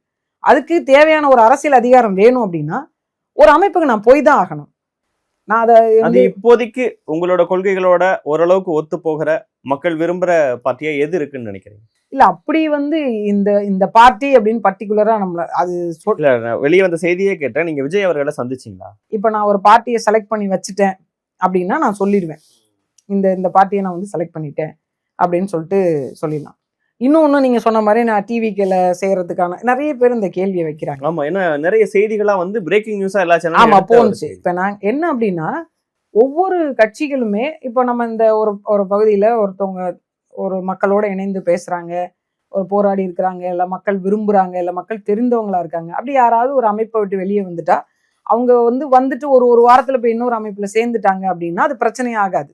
இந்த மாதிரி சொல்லாடல் வர வாய்ப்பு இல்ல அப்படின்னா ஒருத்தவங்க வந்து பேசுறதுக்கான ஒரு கால அவகாசம் இருக்கும். அந்த கால அவகாசத்துல எல்லா கட்சிக்காரங்களும் வந்து பேசுவாங்க. என் வீடு தேடி ஒருத்தவங்க வர்றாங்க, அவங்களை அப்படியே போக சொல்லுங்க அப்படி சொல்ல முடியுமா? நிச்சயமா பேசுவோம். யாராவது வந்தா உட்காந்து பேசதான். தமிழர் பண்பாடு முதல்ல வீட்டுக்கு வந்து அவங்க என்ன பேசுறாங்களோ நம்ம கேட்டு எடுத்துப்போம். முடிவு நம்மளுடைய தானே. அப்ப யாருலாமானா எப்படி சொல்லுங்க? திமுக இருந்து பேசுனாங்க, தாவேகால இருந்து பேசுனாங்க. இல்ல நான் அப்படி இந்த கட்சி அந்த கட்சி நான் சொல்லவே இல்லை. தமிழ்நாட்டுல இருக்கக்கூடிய பல அமைப்புகள்ல இருந்தும் கட்சிகள்ல இருந்தும் அமைப்புகள்ல இருந்தும், இன்னும் சொல்ல போனா எனக்கு கட்சி பேரே தெரியாத பல கட்சிகள்ல உண்மையிலே சொல்றேன், எனக்கு கட்சியோட பேரே தெரியல, அவங்கெல்லாம் கூட என்னை வந்து கூப்பிட்டு பேசினாங்க. அக்கா வந்து விஜய் அவர்களை சந்திச்சிங்களான்னு கேள்விக்கு மறுக்கல. இல்ல அது என்ன அப்படின்னா, இப்போ இவங்களை சந்திச்சிங்களா அவங்களை சந்திச்சிங்களான்னு எல்லாரையும் சொல்லிட்டாங்க, இவங்களை சந்திச்சாங்க. நாம் தமிழர் கட்சியில இருந்து வீடியோ போட்டிருக்காங்க, அன்பில் மகேஷ் நான் பார்த்தேன். நான் எல்லா வீடியோக்களையுமே நான் பார்த்தேன். வந்து இன்னும் சொல்ல போனால் திமுகவினுடைய ஒரு முக்கிய அமைச்சரை சந்திச்சேன்னு ஃபர்ஸ்ட் நாள் பேசினாங்க. அது வந்து உண்மையிலே நான் ஒரு மனு கொடுக்கறதுக்காக மாவட்ட ஆட்சியர் அலுவலகத்துக்கு போனேன். அங்கிருந்து அவர் வெளியில வரும்போது தான் நான் அவரை பார்த்தேன். பட் இப்போ எதையுமே பெருசா உட்காந்து நின்று பேசுற மாதிரிலாம் இல்லை. பார்த்தேன், வணக்கம் சொன்னாங்க. நான் வணக்கம் சொன்னேன். என்னம்மா என்ன விஷயம் அப்படின்னாங்க. நான் மாதிரி கலெக்டர் சந்திக்கிறதுக்காக வந்தேன்னு சொன்னேன். சரிம்மா அப்படின்னு சொல்லிட்டு, என்ன மனு அப்படின்னாங்க. 2 காப்பி வச்சுருந்தேன், படிங்கண்ணே அப்படின்ட்டு அவங்ககிட்ட நான் கொடுத்தேன். இது வந்து ஒரு சூழல் நடந்துச்சு. மற்றபடி நிறைய சொன்னாங்க, இப்படி இவங்கள பார்க்குறாங்க, அவங்க பேசுகிறாங்க. கட்சியை விட்டு வெளியே வந்துட்டேன். உங்களுடைய முடிவு நான் வந்து ஒரு அமைப்புக்கு போகணும். நான் எந்த மக்களுக்காக நான் போராடுறேனோ, எந்த மக்களுக்கான அரசியல் பங்கேற்புக்காக நிற்கிறனோ, எந்த மக்களுடைய உரிமைக்காக பேசுகிறனோ, எந்தெந்த மக்களுக்கான வாய்ப்புகளுக்கு வந்து அவங்க இனிமே போய் காத்திருக்க கூடாதுன்னு நினைக்கிறனோ, அந்த மக்களுக்கான அரசியலை உருவாக்க என்னால் முடிஞ்சதை, நான் ஒன்றும் தமிழ்நாட்டை தூக்கி கட்டிட முடியல இல்லை, ஒரு தொகுதி ஒரு ஒன் ஆஃப் த எக்ஸாம்பிள் இல்லையா, அந்த மாதிரி ஒரு விஷயத்த செய்யறதுக்கான ஒரு எது சரியா இருக்கும் அப்படிங்கிற சிந்தனையில தான் இருக்கேன். நிறைய அது ரிலேட்டடாகவும் கேட்க வரும்ல, நிறைவாகவும் ஒரே ஒரு கேள்வி, எப்ப அந்த முடிவை எடுப்பீங்க? விரைவில் எடுத்துருவேன். ஏன்னா நான் எனக்கு சொல்ல போனா நான் ஆகஸ்டுக்கு முந்தைய நாள்லயே எடுத்துடலாம் அப்படின்னு தான் நான் யோசிச்சுட்டு இருந்தேன். சரி, நம்ம எல்லாத்துக்கும் எல்லா மக்களுக்குமான ஒரு ஒரு ஒரு விஷயத்த நம்ம செய்ய முடியணும், சுதந்திரமா அந்த இடத்துல நம்மளால பேச முடியணும். இந்த மக்கள் விரோத ஒரு பிரச்சனை வருது அப்படின்னா அவங்க கிட்ட நம்ம போய் சொல்றோம்னா நம்ம கருத்தை அவங்க ஏத்துக்கணும். இந்த மாதிரியான சில விஷயங்கள் நான் இது இல்லாம சில கோரிக்கைகள் நான் வந்து சொன்னேன். யாரா இருந்தாலும் சரி, இந்த கோரிக்கைகளை உங்களால நீங்க எப்படி எடுப்பீங்க, எதை வந்து இதை நீங்க ஏற்கிறீங்களா ஏற்கலையா அப்படிங்கிற மாதிரி நான் ஒரு சில கோரிக்கைகள் வந்து வச்சிருக்கேன். சரி, அந்த கோரிக்கைகளை அவங்க வந்து ஏற்றுக்கொள்றாங்களா? ஏன்னா இப்போ காலங்காலமா அப்படியே போராடிட்டே இருக்கிறாங்க. இப்ப இந்த பிரச்சனைகளை நீங்க கையில எடுப்பீங்களா மாட்டீங்களா? இப்ப எனக்கான நான் முடிவா இல்ல, ஏன்னா என் முடிவுல இருந்து நான் வெளியில வந்துட்டேன், அது மக்களுக்கான முடிவாவது இருக்கட்டும் அப்படிங்கிறது மட்டும்தான். அது கூடிய விரைவில் அந்த முடிவை நம்ம அறிவிச்சிடும். ஏன்னா இப்போ தேர்தல் காலமும் நெருங்குது, மக்களோட நம்ம இணையணும், பணி செய்யணும். எனக்கு நான் ஒரு குறிப்பிட்ட பிரேக் எடுக்கணுன்ற மாதிரி எனக்கு இருந்தது. ஆமா, குழந்தைங்கள பார்க்கல, அவங்க வந்து இவ்வளவு நாளா என் கூட இல்லவே இல்லை. நான் வட சென்னையிலே போட்டியிடும் போது 2.5 வயசு என் பாப்பாவுக்கு கொண்டு போய் எங்க அம்மாட்ட விட்டுட்டு தான் வந்தேன். அதுல இருந்து 2024 தேர்தல் முடிகிற வரைக்கும் அந்த பிள்ளை என் கூட இல்லை. அதுக்கு பிறகுதான் நான் இப்ப கூட்டிட்டு வந்து ஓராண்டு காலமா தான் படிக்கிறாங்க இங்க. ஸோ அவங்க கூட கொஞ்சம் நேரம் செலவழிக்கிறேன், கொஞ்சம் வீட்டுல ஆனா உண்மையிலே இல்ல, நான் கட்சியை விட்டு வெளியில வந்த பிறகு நான் என்ன நினைச்சேன், ஓய்வு எடுக்கலாம்னு நினைச்சேன். இல்ல, நமக்கு இதுக்கு மேல வேலை பெருசா இருக்காது, எங்க போறோம், வீட்டை பார்ப்போம், ஃபேமிலியை பார்ப்போம், ஏதாவது அவங்களுக்கு பிஸ்னஸ் ஏற்பாடு பண்ணுவோம் அப்படின்னு சொல்லிட்டு நாங்கள் கொஞ்சம் மீன் எடுக்கிறதுக்கு அந்த வேலையெல்லாம் பண்ணுவோம் அப்படின்ட்டு அதுக்கான வாய்ப்பை பார்ப்போம்னு இருந்தேன். ஆனா எனக்கு தெரிஞ்சு நான் அதுக்கு பிறகு வீட்லயே பெருசா இல்ல, ஓடிக்கிட்டே தான் இருக்கு மாதிரி. நிறைவாங்கா, நாம் தமிழர் தொண்டர்களுக்கும் நாம் தமிழர் கட்சியின் தலைமை ஒருங்கிணைப்பாளர் சீமான் அவர்களுக்கும் நீங்க ஏதாவது சொல்லணும்னு நினைக்கிறீங்கன்னா இந்த வீடியோ மூலமா உங்களுடைய நிறைவு கருத்தா? அவருக்கு நம்ம ஒன்றும் சொல்றது இல்லைங்க. அவரு வந்து எல்லாம் அவருக்கு தெரியும், அவருக்கு தெரியாம இங்க எதுவும் நடக்காது, அவருக்கு தெரியும். அவரு என்ன சொல்ல போனா, இந்த கட்சி வந்து நான் 2019 தான் வந்தேன், அவர் 2010 கட்டமைச்சாரு, 9 வருஷமா வழி நடத்திருக்காரு. அதுக்கு மேல வழி நடத்த நானா சொல்லி தரணும்? அப்படிலாம் ஒண்ணும் இல்லை. தொண்டர்கள்னு யாரும் இல்லை, நான் அதுல பயணிக்கக்கூடியவர்களுக்கு மட்டும் ஒண்ணு சொல்ல விரும்புறேன். இந்த அமைப்பு வந்து எவ்வளவு உண்மையும் தூய்மையுமாக எந்த நோக்கத்துக்காக கட்டமைக்கப்பட்டதோ அந்த நோக்கத்தினுக்கான ஒரு பயணத்துல எல்லாரும் வலிமையா இருங்க. உங்களோடு யாரெல்லாம் வர்றாங்களோ அவங்கள இணைந்து கூட்டிச்சுங்க. இந்த நோக்கம் சரியான ஒரு திசையை நோக்கி சரியான ஒரு நகர்வோட பயணிக்கணும்னு உங்க எண்ணத்துல நானும் ஒருத்தி தான்.